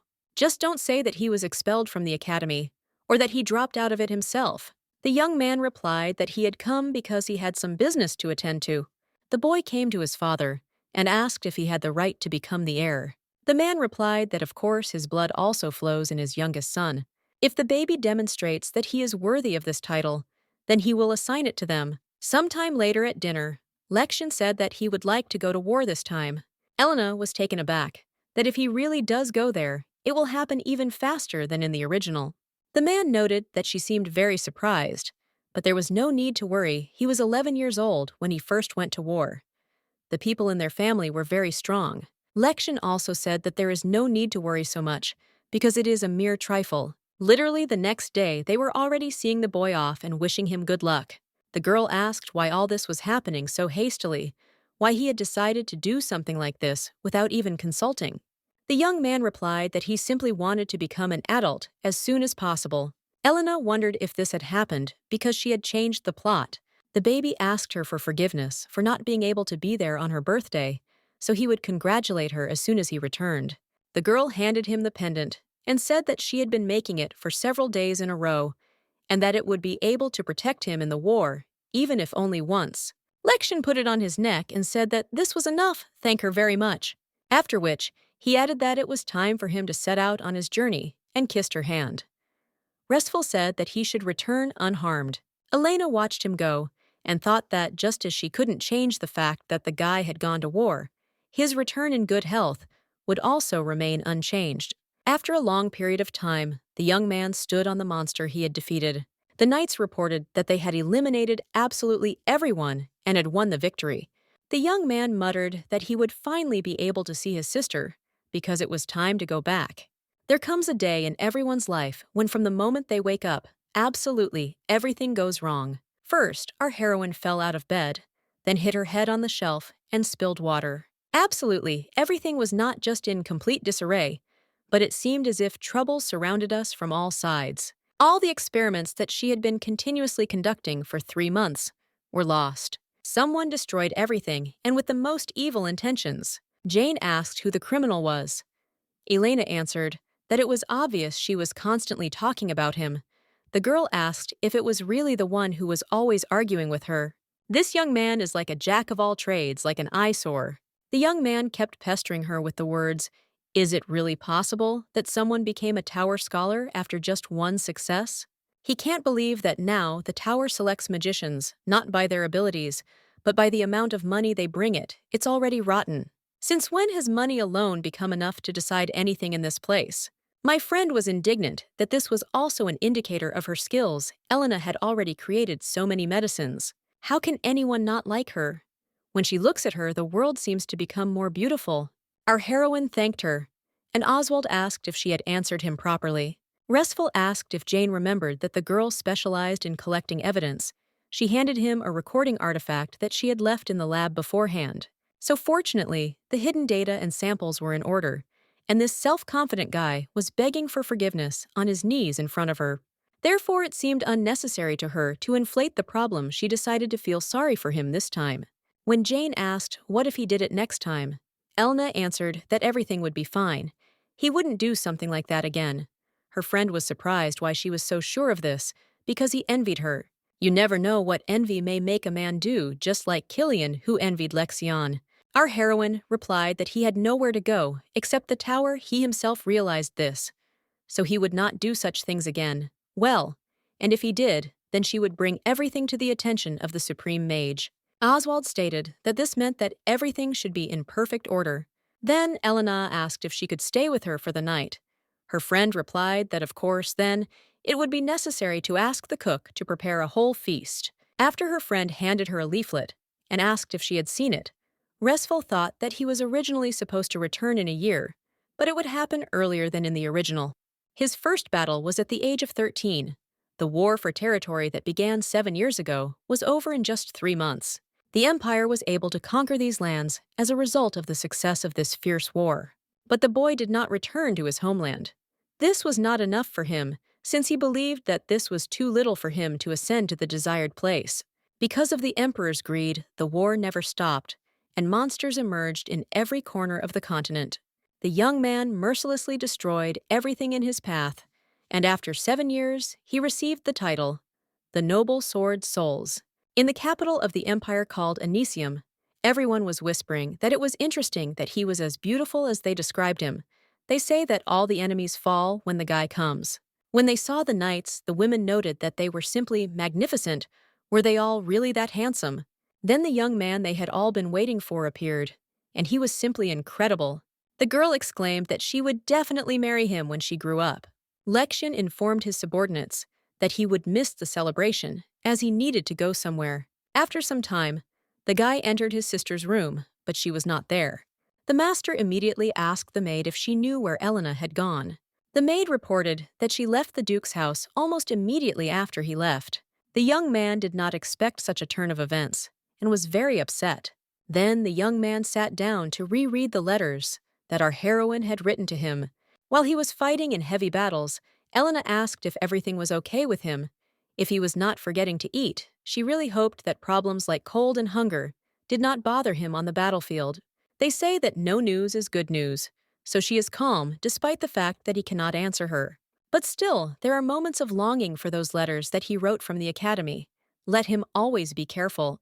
Lexian ordered that from now on, letters from Elena should not be handed to him, but should be forwarded home. Meanwhile, Resfel was thinking that she didn't think the guy would come back a whole year earlier. It seems she'd changed the plot too much. Now she became uneasy because she doesn't know the future, whether Lexian even remembers her. It seems that they won't even meet now. The Duke noted that the celebration was organized in his honor, and he was not there. Of course, he is an interesting guy, after which he asked what these 7 years were like for him. The young man said nothing except that he was bored. The man laughed because he was bored in the war. This guy is definitely his son.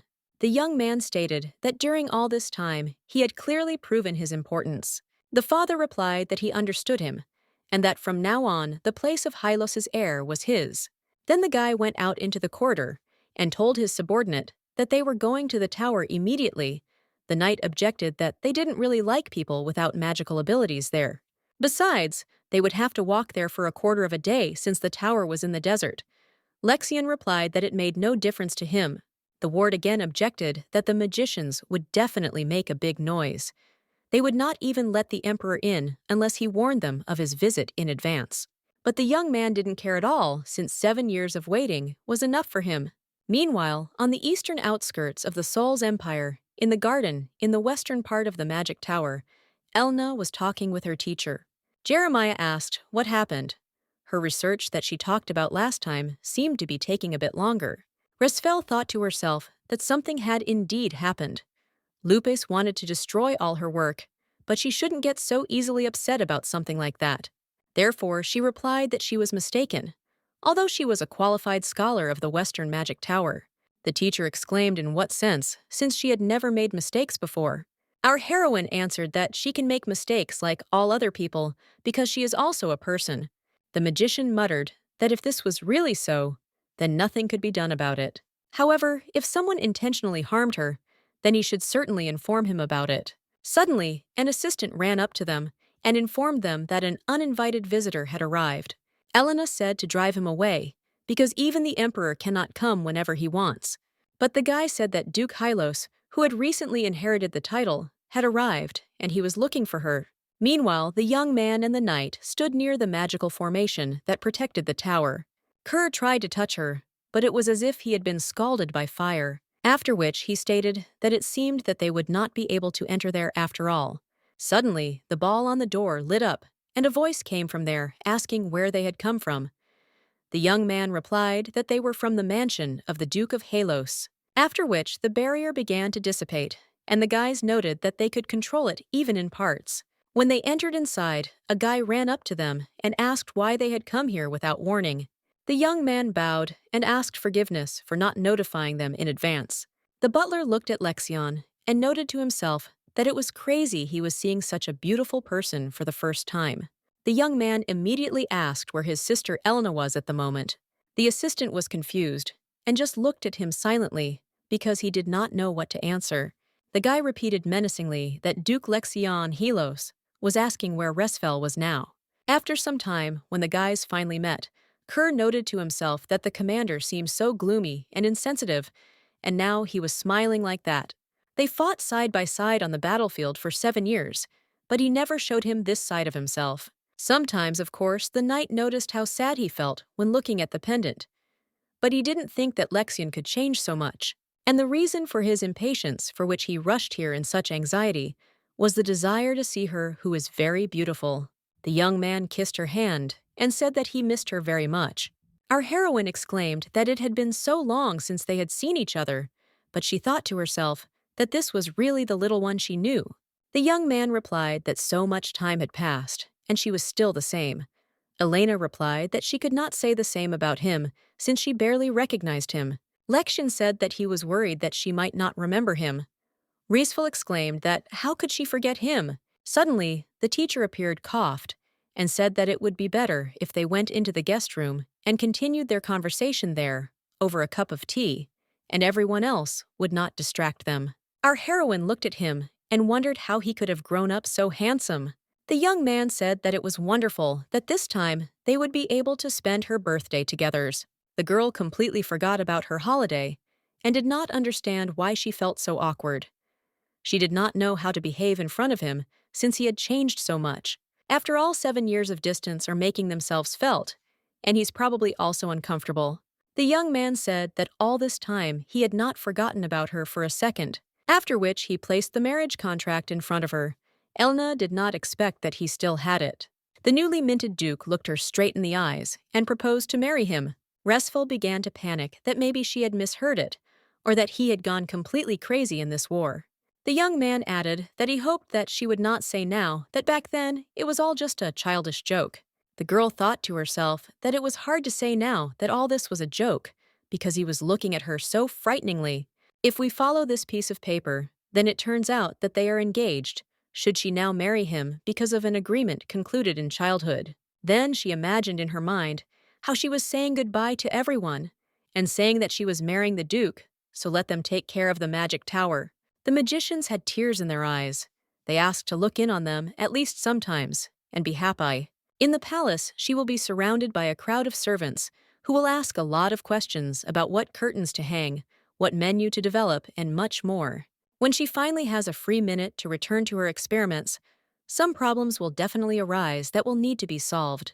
And when she thinks that she has finished everything and decides to devote the day to her beloved self, she will be stopped and told that she cannot leave now. She never thought about marriage, and to marry a duke is scary to even imagine. Besides, marriage is one of the most important decisions in life. No matter how beautiful Lexion is, there is nothing you can do about it. Therefore, in her head, there were only thoughts about how to refuse him correctly so that he would not be offended. Therefore, she replied that first she needed time to think about it since it was too unexpected. The young man was upset at first, but then he said that he understood everything and would give her the time she needed, after which he immediately began to leave, saying that he had urgent business. Our heroine was completely confused because he appeared so suddenly and immediately asked her to marry him. What was he even thinking about? The assistant exclaimed how she knew Duke Hylos. Elena replied that she simply owed something to his family in the past. When the young man asked if they were lovers, the girl was surprised that he had even assumed that. Therefore, she replied that nothing of the sort, and quickly began to run away in order to avoid awkward questions. On the way, everyone asked her who this handsome young man was, which put her in an awkward position, so she exclaimed that he was just a boy she knew in childhood. Already in her room, Resfel was thinking about whether it really looked like they were a couple. She just took care of him when he was little. Why did Lexian even decide to do something like this? It seems she seduced him without even knowing it. Our heroine, of course, falls in love with everyone left and right, but not like this. Then she collected her thoughts and decided that marriage was not a game, so she would refuse. But suddenly, there was a knock on the door and an announcement that Duke Hylos had arrived. Downstairs, the butler, looking at the huge pile of gifts, asked what it was all about. The young man replied that they were gifts. What was so unclear about that? And everything was also visible. Meanwhile, the girl decided to look from the second floor to see what all the noise was about. Lexian noticed her and started walking towards her, asking how Elena was doing. Having gone down, our heroine asked what all this was. Smiling sweetly, the guy replied that these were her gifts. Did his sister like them? Restful thought to herself that of course she liked them, but if she accepted them, she would have to give something in return. Therefore, since she decided to refuse, it was better not to accept them. But Lexion unexpectedly said that if she did not mind, he would like to see how and where Elena lives. The girl took him into the laboratory and said that there was nothing much to see there, but it was the place where she worked. It's a complete mess, as I haven't had time to clean up yet, but I hope that won't prevent me from looking around. I thought to myself that it seemed to be said that Lexion could control aura. Perhaps he was interested in similar magic. The young man asked what all these liquids in the flasks were for. The girl explained that this is a potion for improving memory. The effect is only for one day, of course, but the memory improves twice as much. And next to it was a translucent potion, which also had high efficiency. The guy ignored everything she said and simply looked at her attentively. Then the girl finally stopped and apologized for seeming to get a little carried away. Lexion replied that it was okay. He really enjoyed listening to her. Our heroine exclaimed that one cannot just say such things, and you can't smile so sweetly either. She thought to herself that it was too dangerous for her heart. The young man leaned towards her and asked if she was shy. Elena panicked. How could she openly ask something like that? After which she muttered that he was just so handsome, and noted to herself that at this rate her face would soon become redder than a tomato. The young man took her hand, put it on his cheek, and said that if he was handsome, then let her look at him more. She could. The girl thought it was very dangerous to continue, so she turned away and told him that it was time to go. Elena needs to submit a report urgently, so she needs to do a little work. The young man noticed that her cheeks had turned red, and replied that, well then, they would see each other later. When he left, Resfel thought that it was simply crazy when he managed to mature so much. As Lexion walked down the corridor, the butler suddenly appeared and noted that he had found him. When the young man asked in bewilderment what it was, the guy explained that it was a portal. After some time, Elena thought that Halos should have come to say goodbye, since he said that they would meet later, but he just went back without a word. She then noticed the portal and wondered why it was open right in front of her lab. They should only be in public places. What is this expensive thing doing in front of her room? Could it be that someone gave it to her for personal use, perhaps the supreme mage or a teacher? Although why would they do this besides the portal can only be used with the permission of its owner, and no one even notified her. I wonder where it leads. Therefore, I decided to check what place it is connected with. If it works, then good, and if not, then no. When she took a step into it, she found herself in the office of the younger duke. The young man immediately ran towards her, but Elena did not understand what was going on, and asked what kind of portal it was. The guy explained that he bought it so that he could see her more often, and more conveniently. Our heroine thought to herself that he clearly understood that she felt weak in front of his handsome face. Lexion added that it would be more convenient for her to come home this way. He knows that the girl has already gotten used to life in the tower, but he decided to install a portal so that she could visit the house whenever she wanted, since she spent her entire childhood in the castle. Restful noted to herself that she was sure that this was not the only reason. However, perhaps he really was guided by good intentions. After all, this estate is a home for her, where she wants to return and take a break from everything. When the pause dragged on, Lexion asked what she didn't like. The girl exclaimed that she liked it. She wanted to stay at home from time to time. I noted to myself that the only thing he lacks is a tail to fully resemble a puppy. After which she asked if the supreme mage herself had really allowed him to buy this portal. The young man replied that yes, it was worth only 20 million gold pieces. Our heroine was amazed by such a price, because for this money, one could buy several houses in the capital. The young man took Elena by the hand and said that he would like to finally hear her answer. It seemed that he had given her enough time. Last time he came to her in a hurry, so he forgot about the ring. Let the girl marry him. Restful thought to herself that this was a question that would change her whole life, and he gave her only 2 days to think about it, after which she replied that they could not get married. Looking at Lexian's sad expression, the girl didn't understand why he was looking at her like that. Had she committed some kind of crime or what? Then she continued that she still has a lot of ambitions. There is a lot left unexplored and unexplored. She wants to see the world, so she does not plan to get married yet. The young man replied that he understood everything, but he was not going to give up. A few days later, our heroine thought about what he had said. Of course, that he would not give up, but just think the guy comes with an offer every day. Lexian told her that he would provide her with everything she wanted, and that she could do whatever she wanted. Even after the wedding, he swears on his name and the honor of the family. The young man will provide her with everything necessary for her education, and will also do everything so that she will see every corner of the world. But still, no matter what he says, being the wife of a duke is not an easy matter. And what's most important is that they're not even in any kind of relationship. The teacher stated that this time the experiments went very quickly. Excellent samples will appear soon, and this is very good news. After which, she suggested having a cup of tea since they had some free time. The girl said that it was surprising that the Supreme Mage allowed Lexion to buy the portal with such ease. Jeremiah replied that it was not just anyone, but Duke Hylos himself, and that this family provided great support in the development of their tower.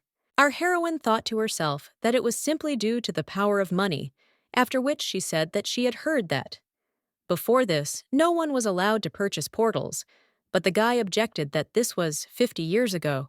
This was not a citizen of the Soul's Empire, but a man from the kingdom on the Black Continent. Now the empire is located on the territory that is also called the White Continent, and the Black one is located to the south of it. Several centuries ago, this place became known as the home of the first magical creatures.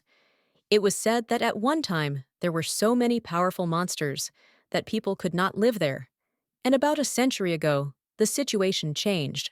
However, due to the fact that the Black Continent is far from them, there is very little information about it. Elena could not believe that the Supreme Mage made a deal with it. Then the guy added that, by the way, it seems that the Duke has cleared out visiting the Magic Tower lately. Our heroine answered that, yes, after installing the portal. This is exactly what happens. Jeremiah noted that the time spent together in childhood had created an attachment to her. Elena thought to herself that it would be good if only attachment, after which he hugged her and wished her luck in her research. Restful thanked him. Suddenly, Lexian's voice was heard behind her, calling out to her, and the girl wondered how long he had been standing there. The young man came up close to her and asked if her tastes had really changed during his absence. At first, our heroine did not understand what he was talking about and what he meant, but then she remembered how she told Killian that the gentleman was not her type. She liked his younger brother. The young man himself added that she had said in childhood that she liked him, and Elena wondered whether he had really decided that she now liked the teacher. Lexian came even closer to her and asked again if her tastes had changed, if she liked someone else. The girl suggested going inside and talking there, since even the walls have ears. Then she took him into the bedroom, sat him down on the sofa, and handed him a cup of tea to calm him down. After which she explained that Jeremiah is her teacher, whom she treats like family, and what he saw today is a common thing for them. Besides, he likes older girls, and now he has an unrequited love for one person. The young man asked, what about her, whether our heroine was in love. When Elena replied that she didn't like older guys, Lexian smiled from ear to ear, as if he had won another war, after which he clarified that it turns out he was still to her taste. Restful thought to herself that it was against the rules to ask this with such a smile, since in fact the grown-up young man really does appeal to her. How can she not like that? She is easily charmed by beauty. Lexian sat down next to her, put her hand on his cheek, and said that if this was so, then let her treat him better. The girl thought to herself that having already repeatedly and cold-bloodedly refused him. What makes him come so close to her? How should she treat him now? The younger Duke kissed her hand, looked into her eyes, and told her to pay attention only to him. Elena noted to herself that this had all become too dangerous, so she pulled away from him and exclaimed that it had somehow become too hot. After which she stated that she could not say this all these days, because she was busy. It was probably not easy for him in the war. She is very glad that he returned safe and sound. The young man replied that the reason he was okay was his sister. Then he held out the pendant. Restful noted that this was the same magic stone that she had given him 7 years ago. It seemed to her that he had changed so much since childhood, but it turns out that Lexion remained the same. Then the young man took her hand again and asked if she could be his friend. Kerr exclaimed in surprise. What did he just say? Could it really be that the commander had been following Elena for several days with a proposal of marriage? A few minutes ago, the young man asked if something had happened to the gentleman, since his face was not looking good today. He was very happy when Lexion suddenly spoke and finally decided to share his experiences with him. But what he heard shocked him, so he asked if he really thought he had acted appropriately. Noticing that Lexion had begun to glare at him, the assistant immediately asked for forgiveness and added that it had slipped out of frustration, after which he said that it is clear that since childhood he had looked only at her, and when he was at war, his feelings only grew. But how can he be sure that the lady feels the same? Even if that were the case, who would agree to get married just like that? You can't argue that the gentleman is very handsome and talented, plus he also became a duke, so there is a possibility of consent. However, Elena spent her childhood with him, and most likely perceives him as her younger brother, which is why she refused him. The young man objected that his sister said it was because she had too much ambition. Kerr replied that the reason may indeed be this, but he hears these words as a refusal, so as not to offend her little brother, whom she cares for. In any case, since his feelings for her are unchanged, then let him start everything from the very beginning with friendship and not with marriage. So Lexion offered friendship to our heroine, and added that he had recently been too hasty when he spoke about marriage, so he would like to start everything from scratch. Our heroine answered that it was fine, but on one condition. They would only date for 3 months, and after that time, they would talk again about whether they should continue or not. She thought to herself that she did not want to be an obstacle on the young man's path in his future endeavors, and she herself wanted to try many things. And the guy replied that he agreed. If Elena wants this, then they will do it. The term, of course, is very short, but if it is better for her, then okay. The girl thought to herself that all this time he called her sister, and now he addresses her by name. She can directly feel how her immunity is weakening. You can go crazy! What if she herself wants to continue after these 3 months? After which she exclaimed that she thought it was worth waiting a little before he called her by name. The young man asked what was wrong with that, since she addressed him by name, and didn't she really like it when he called her that? Our heroine muttered that this was not the case, but she thought to herself that it was just the opposite. Lexion said that he would then continue to call her by name. He had heard that lovers call each other exactly that way, or come up with nicknames. Perhaps she likes them better. Elena panicked. What other nickname does he really want her dead? So she exclaimed that this was too much. Then the young man said that tomorrow was her birthday. He would like to arrange a grand feast, but most likely she would not like that right. When the girl nodded, the guy stated that he thought the same, so he decided to prepare something else, whether she would be able to devote time to it tomorrow. Restful replied that she had one meeting in the morning, so it would be after lunch. The guy asked what other meeting. Our heroine explained that she would need to meet with the Supreme Mage.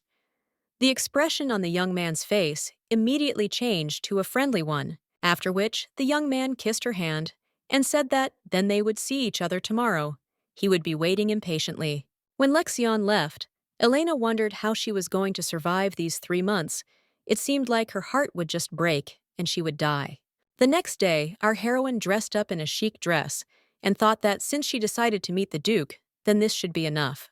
In the corridor, she ran into a teacher who immediately congratulated her on the holiday, after which he handed her the magic book and said that it was his gift.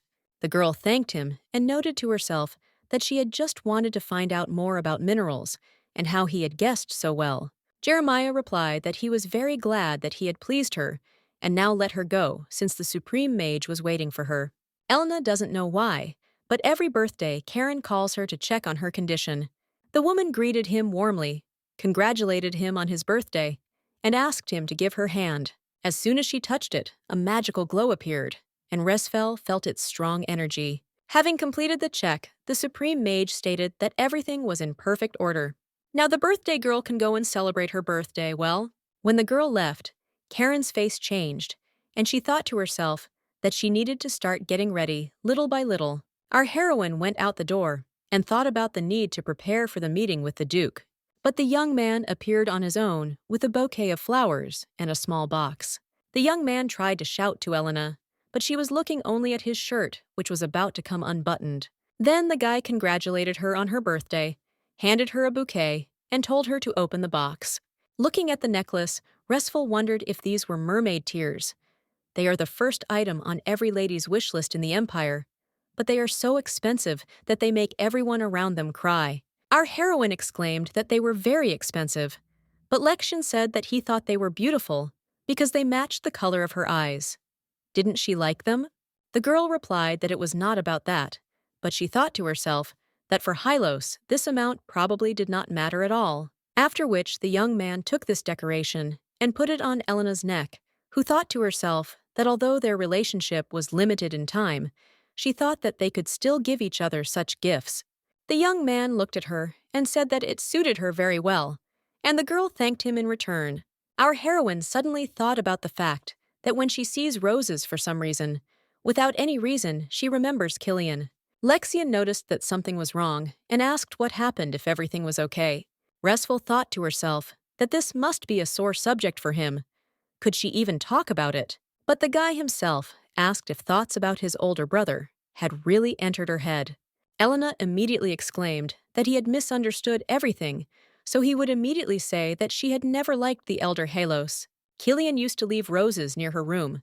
She thought it was a gift from Lexion, so she was very happy, but the guy got it all wrong. The young man replied that he had heard him confess his love to her when they were still children. That's why he gave her roses. But if she always remembers her older brother when she looks at them, he might go crazy with jealousy. That is why I prepared a bouquet of roses for her, so that from now on, just by looking at them, she would think of him. Then, overcome by the excitement of their first date, they completely forgot that there was a portal in the Halos house and went off in a carriage. It was both joyful and awkward to see everyone after so long. The young man replied that it was good that he didn't throw a party thank you for her time today. Elena replied that it was nothing but she thought to herself that her heart was beating just from looking at him. It seemed that she had completely gone crazy. The girl looked at him and could not believe that he was her lover. She was going to ignore it, but he seemed to attract her gaze. Her heart was jumping, and it seemed as if she was going crazy. But she can't fall in love with him, even more. Our heroine understands that he really likes her, but more than anything in the world, she loves her job. Then they arrived at their destination, and the young man gave her his hand so that she could get out of the carriage. Elena immediately thought to herself that this was another test for her. Therefore, I reminded myself once again that I shouldn't fall in love with him. Let him remember his precious experiments. At the restaurant, Lexian said that he had ordered a full table for them to start with, and if she wanted more, she could just say so, sir. Resfel thought to herself that this place was usually packed with guests, and they even wanted to lure the chef to the imperial palace, but he refused. Our heroine could not even imagine that she would bathe in luxury. Now her taste is clear. When the guy asked if she had enjoyed it, Elena replied that she had never eaten anything tastier in her life, although it would be better to say that she now understands why the emperor wanted to invite the local cook. But the food in the Halos house and in the tower is also delicious. But still next time, the young man shouldn't book the entire restaurant. The young man asked if she wouldn't be uncomfortable because of the noise around her. The girl replied that she really didn't like crowds, but a little commotion wouldn't hurt, and she didn't think people would make much noise. Then Lexian said that there was a lake called Anticium. Nearby, had the girl heard about it? Resfel replied that yes, she had been told that it was a very famous place, so she and Jane went there on an excursion. The young man replied that it was a pity that he was not the first person she would go there with, but perhaps it was worth going to the lake and taking a walk at the same time. On the way, the guy said that today is her birthday. Wouldn't she like something special? Our heroine replied that she hadn't thought about it at all. After moving to the magic tower, she was always so busy that she didn't remember her holiday at all. Halos noted that she really loves to work. The girl replied that, yes, creating something new and using magic is excellent. Then she saw a couple in front of her, and the young man looked like Seville. This is the same scoundrel who insulted Lexion several years ago when the Duke held a celebration in honor of the victory in the war. How nice it would be to run up to him right now and punch him in the insolent mug, but she doesn't want him and Hylos to meet. Therefore, she suggested to the young man to go in the other direction. But the acquaintance she least wanted to meet noticed them himself and came up to them with the words that they had not seen the Duke for a long time. Lexion replied that indeed, he also sees that each time he is with different girls. The young man had only recently returned to the Empire, but he had already managed to change his girlfriend 3 times in such a short time. His companion immediately asked for forgiveness and said that she urgently needed to leave. Seville immediately ran after her and said that they would see each other a little later. Our heroine found this situation very amusing, and she laughed sincerely, after which she asked for forgiveness since she did it too loudly. But the guy replied that it was okay. He was glad to hear her laugh.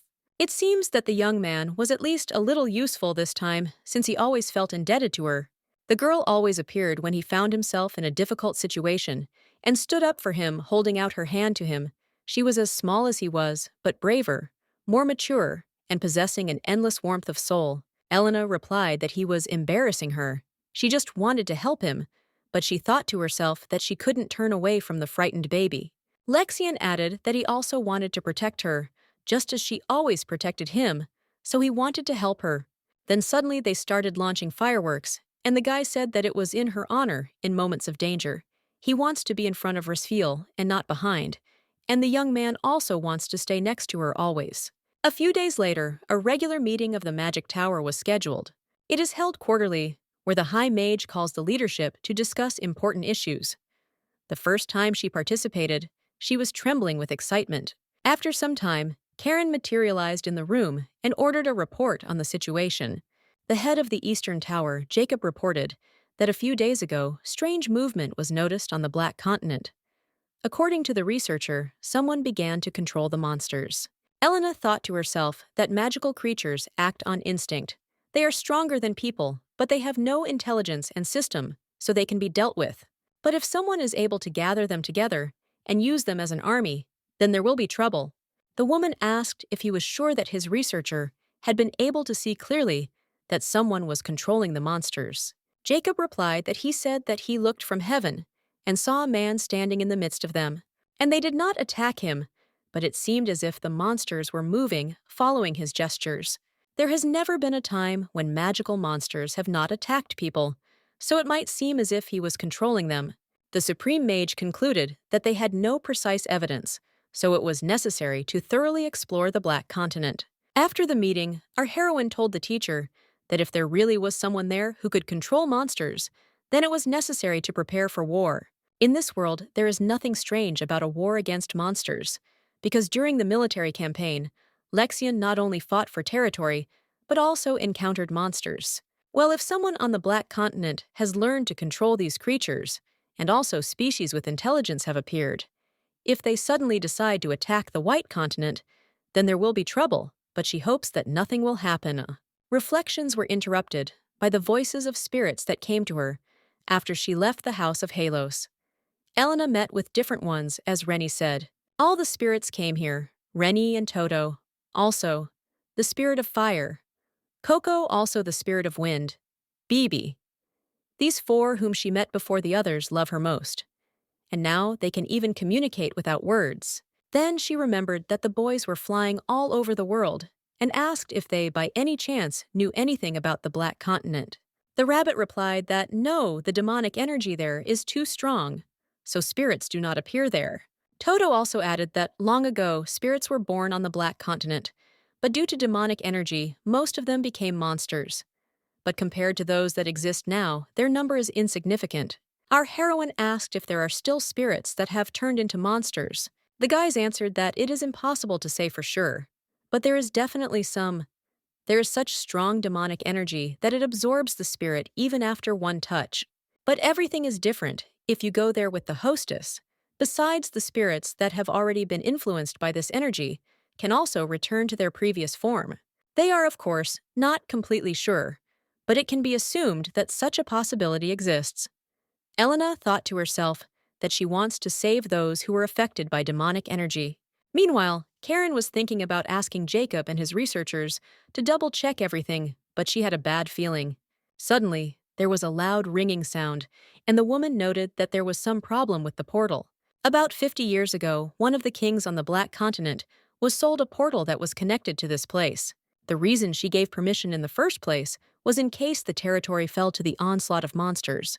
There had to be some way to ask for help, so she couldn't refuse. However, it cannot be that in order to destroy something with the magic she has invested, it would take a power no less than her own. If indeed someone has appeared who can control monsters, and he has power equal to her, then the White Continent is in danger. The woman was angry and thought about what kind of person dared to provoke the supreme magician. Meanwhile, our heroine came to the library, and it would not be an exaggeration to say that this place contains books from all over the world. There are bookshelves there as tall as a 3-story building, a place so big you can get lost. Previously, Elna often got lost there and had not visited the old book archives for a long time. If all the old editions are collected there, then there should be information about the Black Continent. It would also be good to read about the spirit casters. But having learned about this library, the girl often came there, but there was no information about spirits anywhere. After some time, she finally managed to find a book about the Black Continent. It was said there that a man with strange abilities, that were different from magical ones, died in that place. He used a strange power, often looking into the void, talking to someone, and his abilities were closer to nature than to magic.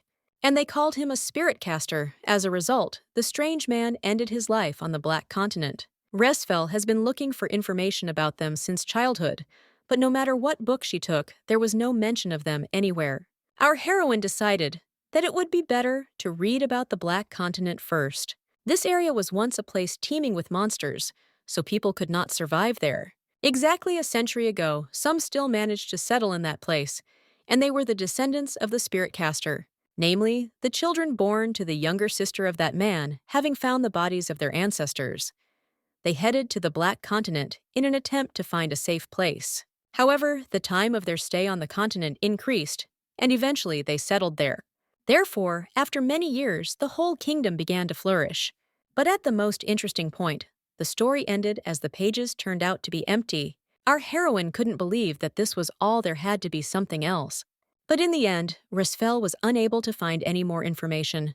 The current changes on the Black Continent, the past spirit summoner, and the kingdom founded by his ancestors.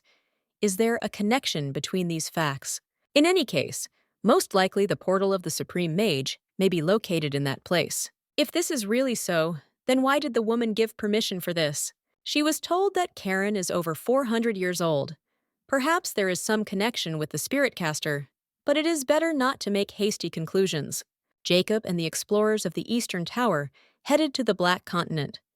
Everything can be sorted out when they return, but the journey from the White Continent to that territory takes several weeks. She really hopes that nothing bad will happen. Meanwhile, in the Duchy of Halos, a young man was cutting his own hair. Elena was constantly on his mind, so he thought about how much he wanted to make her happy. After a while, Kerr exclaimed that the commander had just said something. He thought he had misheard. Something had Lexian done something again while the guy had been busy these past few days. The Duke calmly repeated that he had decided to enter into a relationship with Resfel for 3 months. The assistant had mixed feelings, so he shouted that his lordship should have opposed this. And the guy is wondering why the commander suddenly decided to take care of his haircut. So that's the reason this isn't even an official relationship. The young man replied that in any case, he did not want to ignore Elena's opinion. The assistant thought to himself that perhaps this was even for the best. The lady had a lot of work, and she was the person who had not accepted the Duke's proposal of marriage, and perhaps she would refuse him more gently later. For a girl like this, accepting a temporary relationship is already a great achievement. After which, the young man said that then, during this time, he must give it his all. Since this is how it turned out, The guy should do everything possible so that she cannot retreat from his charm. The young man replied that he was just about to act according to this plan. Meanwhile, at the Oswald estate, Jane was delighted that Mr. Lexion had proposed to her friend. What did she do? The girl hopes that she agreed, but our heroine replied that she refused. To the surprised question why Elena answered that she herself knows what she likes to work most of all. If she marries Hylos and becomes a duchess, it will be difficult for her to continue the life of a magician, although the young man said that he would take care of this. It wasn't that Resfel didn't trust him, but she couldn't bear the burden of that title. Jane replied that her friend loves her job more than anyone else. However, she had wanted to hear her love story for a long time, so it was all a little upsetting. But our heroine added that everything was over. She and Lexion had decided to become temporary lovers. When Oswald exclaimed that this was really true, Elena asked her to calm down, because this was only a temporary relationship. The girl objected that, nevertheless, it was very interesting to hear that she was in one. She knew that she was not mistaken, because the gentleman had loved Resfel since childhood. Her eyes did not deceive her. Her intuition does not fail her.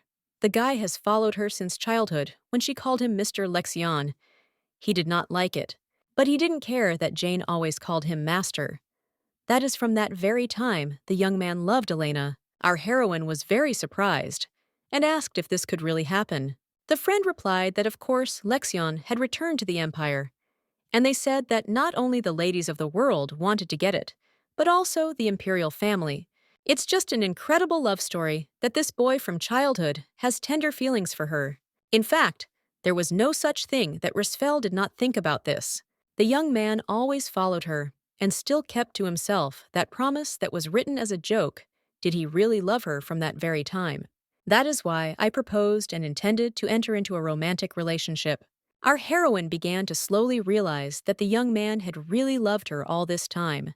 The friend exclaimed that she was very glad to see Elena in such a light, because her happiness could not help but make her happy. Of course, it's interesting to see how hard she works, and that she enjoys it very much.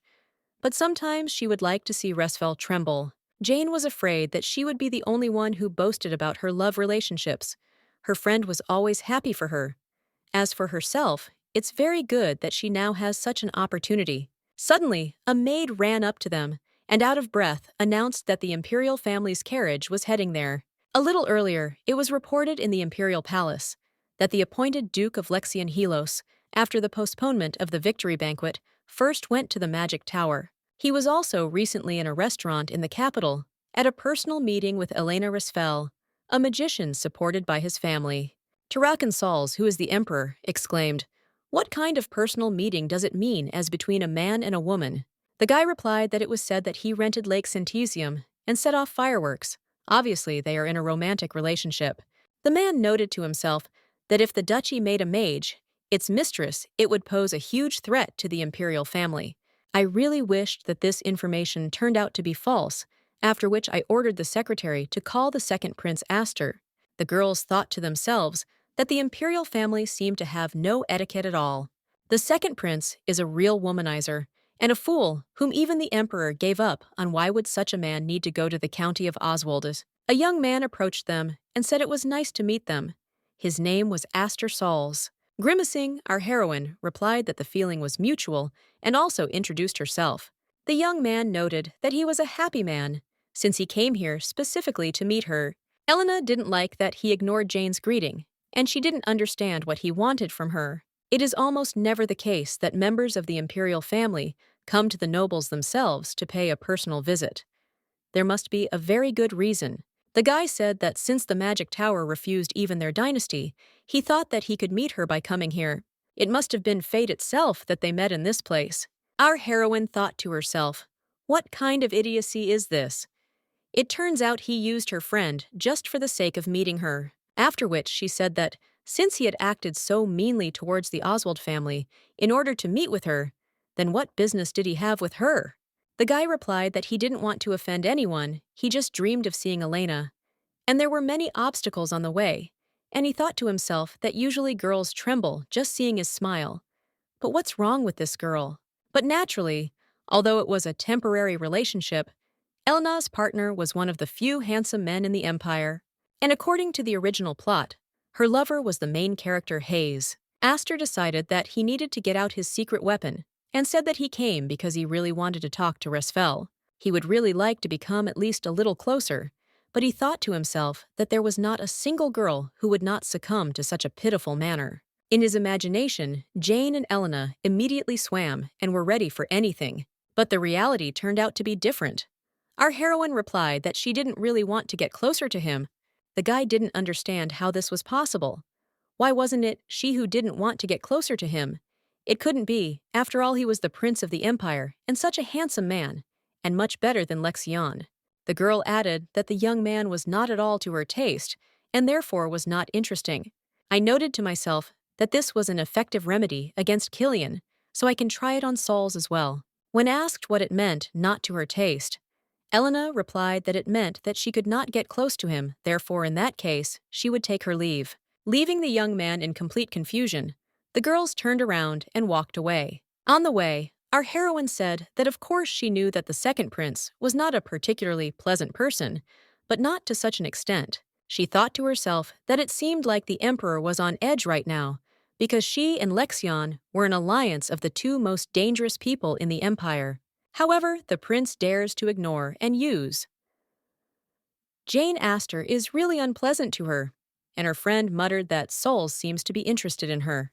Elena replied that this was a way to keep the Hylos duchies under control, because the imperial family was always afraid of them. Oswald noted that in that case, they knew that she had been seeing Lexion a lot lately. Our heroine replied that, yes, that is exactly why the second prince came. They want to break off her relationship with the young man. Elena thought that it was obvious that that narrow-minded man had only relied on his appearance when he seduced her, but that was simply ridiculous since he was not fit to hold a candle to Hylos. It is obvious that the second prince has suffered disgrace, but will not be able to complain to the emperor.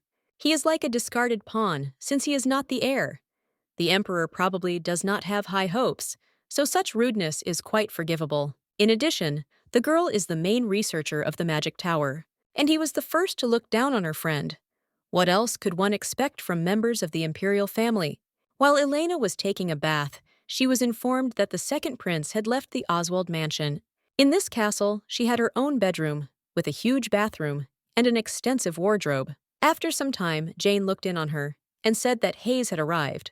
This guy was the main character in the original story and is the current Marquis of Crete. Our heroine immediately said that she wished her a good time and that they would see each other a little later. But her friend objected that she wanted to have dinner with her, so how about we all go together? Thanks to the girl, this was not their first meeting. They had already seen each other several times and greeted each other. So after thinking a little, Elena replied that, why not, she was not against it. Oswald added that Hayes actually brought a friend, so it would be a little awkward. Resfel asked in surprise what other friend. Jane answered that it was the Marchioness Leader Hasnell. Elena hasn't seen him, but she knows his name, a minor character who gave love advice to the main character. He is not a womanizer, but was very popular among the ladies. Noticing that the girl was thinking about something, Oswald said that if she was uncomfortable, she didn't have to go. But our heroine exclaimed that this was absolutely not true. She was just a little confused. I thought to myself that, how could I miss the opportunity to see the couple from the original story making out? When the guys met and started hugging, Elena noted that it was expected from the main character. Even the look was excellent. Jane should be happy. A young man approached our heroine and introduced himself as Leiter Hasnell. Elena thought to herself that she was very surprised when the guy winked at her. The young man did not take his eyes off her and thought that it was good that he followed his friend. A few hours earlier, he learned that the young man was going to Oswald County. Therefore, he stated that in order to meet with Lady Jane, it seems he spoke about the fact that she has a friend who is a magician. Hayes replied that if he meant Mrs. Elena, then yes, she is a very capable magician. Leter tried his best to persuade his friend to take him with him, and in the end they met. This girl, in fact, is Resfel. She has a beautiful appearance, an elegant aristocratic posture, and a very sweet voice. Finally, the day came when the young man could experience such feelings. Our heroine sat at a barbecue party, watching her friend and her lover. Hayes fed her, and the girl became embarrassed and said that they were not alone. When the young man turned to her abruptly, Elena was a little frightened by the surprise, but asked what Marquis Hisnell wanted to say. The young man objected that she could address him as informally as she did others. Restful replied that if he himself was comfortable with it, then of course. The young man added that he had heard that she was a sorceress and that it was simply amazing. Elena thought to herself that after getting into the magic tower, everyone she met at work reacted exactly like that she was an amazing magician.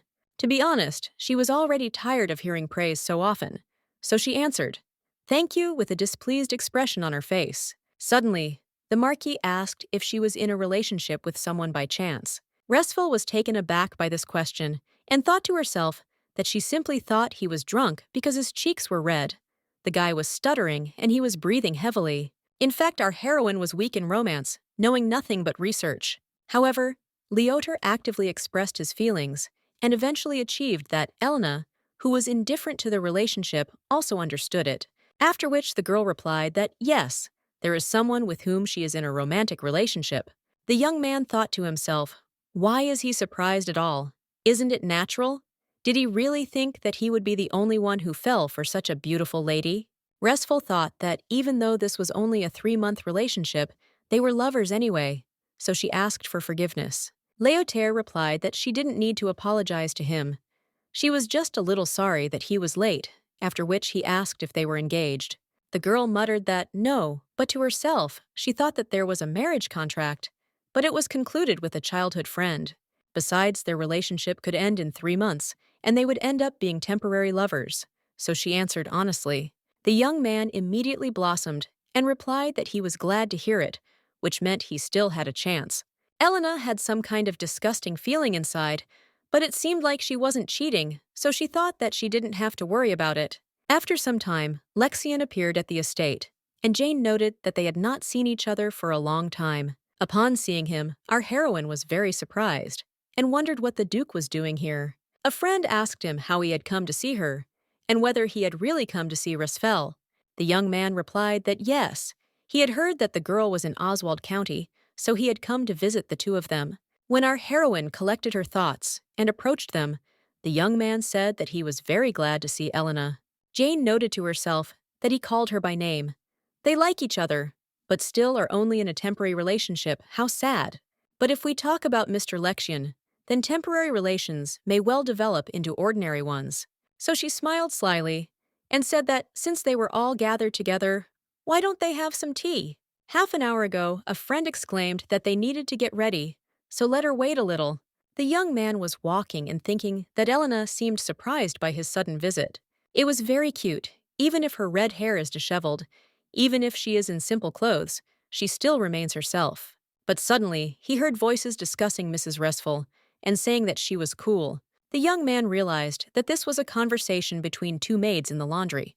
This place was several dozen meters away from the guy, but Lexian was a swordmaster and could use aura. One of the maids exclaimed that she was very cool at this age. She was already the main researcher of the magic tower. Another one picked up that she was also good-looking. Seeing her with Mrs. Jane, it made one's eyes happy. The guy thought to himself that, of course, this is not why he became a swordmaster, but he wanted to listen. Suddenly, one of the girls said that she was so amazing. Maybe that's why the second prince and the marquise fell in love with her. A representative of the imperial family arrived and said that he wanted to get closer to the lady. Leotaire also tries in every possible way to attract the attention of our heroine. Lexian was already starting to get angry that these two were confessing their feelings to her. After all, how dare they even approach her while he was not around? But the maid added that she flatly refused them, saying that they were not her type. Elena also answered positively to the Marquis's question about whether she had a lover. After some time, Jane exclaimed that everything was ready and that the Duke should quickly come to them. After tea, the boys said goodbye to Oswald and agreed to meet again soon. Just as our heroine was thinking about going to the shopping district, Lexian asked if she was going there. If you want to use the portal, wouldn't it be better to go to the Hylos estate?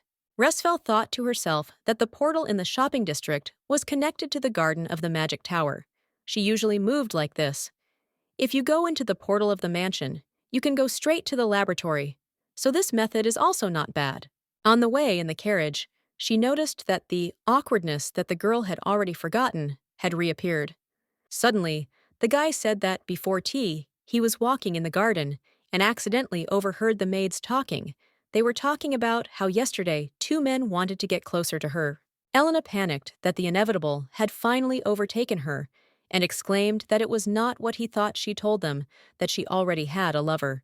Lexian recalled that the maids were wondering who her lover was, and they suggested that it was Duke Halos, since the two of them had been friends since childhood, and today he had just arrived. It turns out that Elena herself said that he is her lover, she herself personally.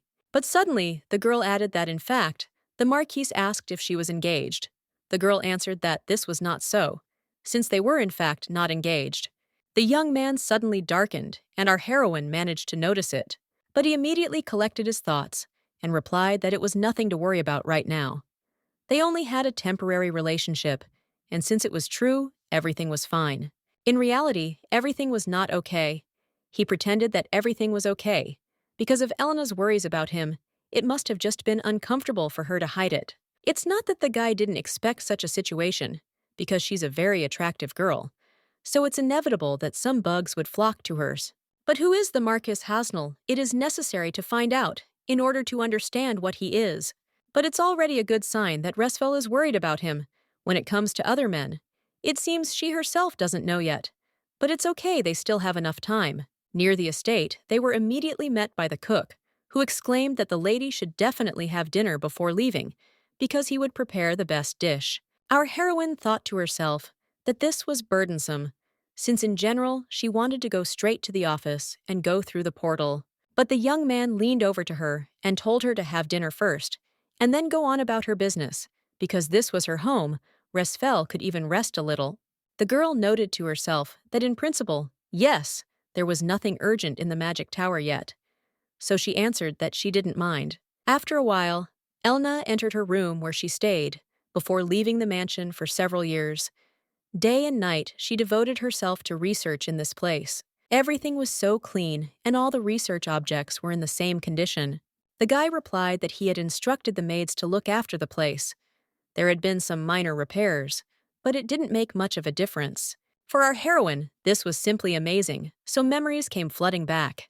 How little Lexian often came to her and told her that he had asked her not to call him Lord.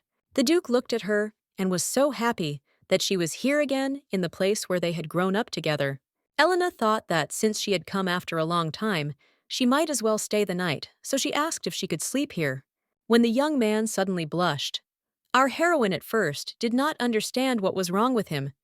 Had she really said something wrong? After which she exclaimed that she was just staying overnight. Let him forgive her, since she expressed herself strangely. Lexian objected that it was not worth it. It was his mistake, he had misunderstood everything. After which he said that she could stay in the mansion as long as she wanted, and at any time. Then the Duke added that it was time for him to go, and that she should have a good rest. Our heroine did not understand what was happening to her. It seemed that her heart would just jump out. How did she even get the courage to say that she would stay here for the night? Perhaps go to the tower right now. The young man will not hold her back, but remembering his puppy-like appearance, it is better to leave everything as is. The maid noted that the mistress's skin had become even better. It had been good in childhood, but now it had become downright softer. The girl noted to herself that Rosie remained the same, which is why she felt so calm. She was the assistant who had been looking after her since she was a child. Lexian must have sent her specifically knowing how uncomfortable she was with being served. After some time, Elena was completely ready, and the maids exclaimed that she was very beautiful. When she said that she didn't need makeup because she had no plans after dinner anyway, the maids were very disappointed. However, Resfel doesn't even apply makeup properly in the Magic Tower. Most assistants of noble families are used to applying makeup generously, but she doesn't like it. After some time at the table, our heroine thought about what luxury could it really be, because this meal was with the head of the house. The young man approached her with one of the dishes and told her to eat more, because it was all prepared for her. Elena realized that she was eating soup and didn't even notice what Lexian was doing, and he brought food from the other end of the table. What is surprising is how unusual it is to see a young man in the place of the head of the house. As a child, he always tried to sit next to her. Then the guy was, of course, much smaller than now. even a little bit missing those times. When the girl put on her pajamas before going to bed, she asked what kind of outfit it was, whether it was too vulgar. The maid smiled and looked at her in a strange way, and she found this very suspicious. Perhaps because it was her first time wearing such clothes, she felt a little awkward. Lexian suddenly appeared in the bedroom and announced that a letter had arrived from his father. Resfal screamed loudly in surprise and tried to cover herself with her hands. The young man immediately asked for forgiveness for entering without permission. He would leave the letter and leave. When the guy quickly ran away, Elena thought to herself that he didn't see her naked. She reacted too harshly. Besides, even if it was temporary, they were still lovers. He was just feeling awkward for nothing.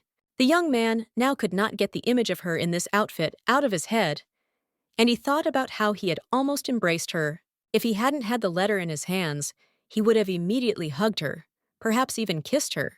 But he immediately decided to throw all these thoughts aside, since he could not allow himself to do this without her permission. Come to think of it, the Duke said he was traveling all over the continent. Would she ever be able to, too? The man wrote that he was currently in the southern part of the continent. There were stunning landscapes and very tasty food. When she had time, she should also go on a trip. How was she doing in general? Did she meet Lexion as soon as the title inheritance was completed? He immediately ran to the magic tower. I wonder if everything is okay with the two of them. In fact, something has been bothering him lately. Now his friends are worried about his hair loss. This hasn't happened to him yet, but he's afraid that it will start falling out. At first, Elena reassured herself that he was just that old. After all, he was 50 years old. But in any case, how could the protagonist's father suffer from baldness? And most likely it was genetic. This is just awful. Maybe we should come up with a cure for baldness. Still, the Duke helped her a lot and treated her like his own daughter, not leaving her on the street. After some time, our heroine has already begun to look for recipes and necessary ingredients.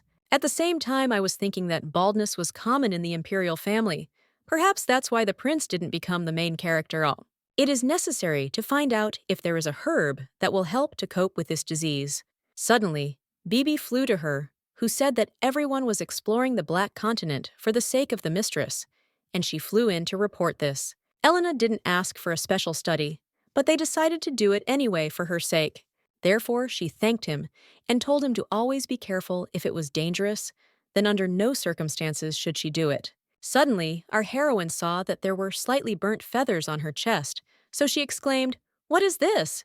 The bird explained that Coco had accidentally spewed fire while she was sleeping, and it had gotten on her feathers. Resfal asked if she was okay, if she was in pain. The wind spirit answered that everything was fine, but the girl objected that her feathers were burnt. Bibi replied that it was okay, they would grow back faster if you used dragon grass. Since the whole plant is black and its leaves look like dragon claws, that is why it was given the name. Dragon grass. Elena didn't know that it had an effect on growth, since it was poisonous to humans, and couldn't be used as food. But Resfal didn't think there was so much of it in the garden on the West Tower. It is necessary to collect everything as soon as possible and use it for research. But there is one thing. Even if it has medicinal properties, it is still poisonous, and to use it as an elixir, the poison must be removed. Then she ran into the teacher, who asked where she had gone. The girl replied that she had looked into the garden for a short while. Noticing that she had dragon grass in her hands, the guy asked where she was going to use it. Elna replied that she wanted to develop a cure for baldness from it. The young man asked how she knew it would help. Our heroine muttered that she had read in an old book. The writing was badly damaged, so it was difficult to fully understand everything. Jeremiah replied that he understood everything, and that he would eagerly await the medicine she would create. Resfal thanked him, and said that there was one problem. It was necessary to get rid of the poison in the dragon grass. If there was research on this, then it would be possible to significantly reduce the times. It dawned on the young man that Jacob had recently studied this plant, and the materials were probably in his office. While the guy was looking for what she needed, our heroine asked why the research materials of the head of the Eastern Tower were in his office. The young man replied that she should know that Jacob was a practicing magician. In fact, he used to be very keen on research. But the reason he gave it up was because of the dragon grass. Our heroine thought to herself, what kind of plant is this that even a powerful wizard couldn't control? Then the teacher handed her the research and said that these were materials from about 20 years ago. There should not be any badly damaged areas, and to let him know if there was any progress. The girl flipped through everything that was written there and noticed that on the last page, it was said that dragon grass is garbage. Even if it has medicinal properties, it is still poisonous, and to use it as an elixir, the poison must be removed. Then she ran into the teacher, who asked where she had gone. The girl replied that she had looked into the garden for a short while. Noticing that she had dragon grass in her hands, the guy asked where she was going to use it. Elna replied that she wanted to develop a cure for baldness from it. The young man asked how she knew it would help. Our heroine muttered that she had read in an old book the writing was badly damaged, so it was difficult to fully understand everything. Jeremiah replied that he understood everything and that he would eagerly await the medicine she would create. Restful thanked him and said that there was one problem. It was necessary to get rid of the poison in the dragon grass. If there was research on this, then it would be possible to significantly reduce the times. It dawned on the young man that Jacob had recently studied this plant, and the materials were probably in his office. While the guy was looking for what she needed, our heroine asked why the research materials of the head of the Eastern Tower were in his office. The young man replied that she should know that Jacob was a practicing magician. In fact, he used to be very keen on research. But the reason he gave it up was because of the dragon grass. Our heroine thought to herself, what kind of plant is this that even a powerful wizard couldn't control? Then the teacher handed her the research and said that these were materials from about 20 years ago. There should not be any badly damaged areas, and to let him know if there was any progress. The girl flipped through everything that was written there and noticed that on the last page, it was said that dragon grass is garbage.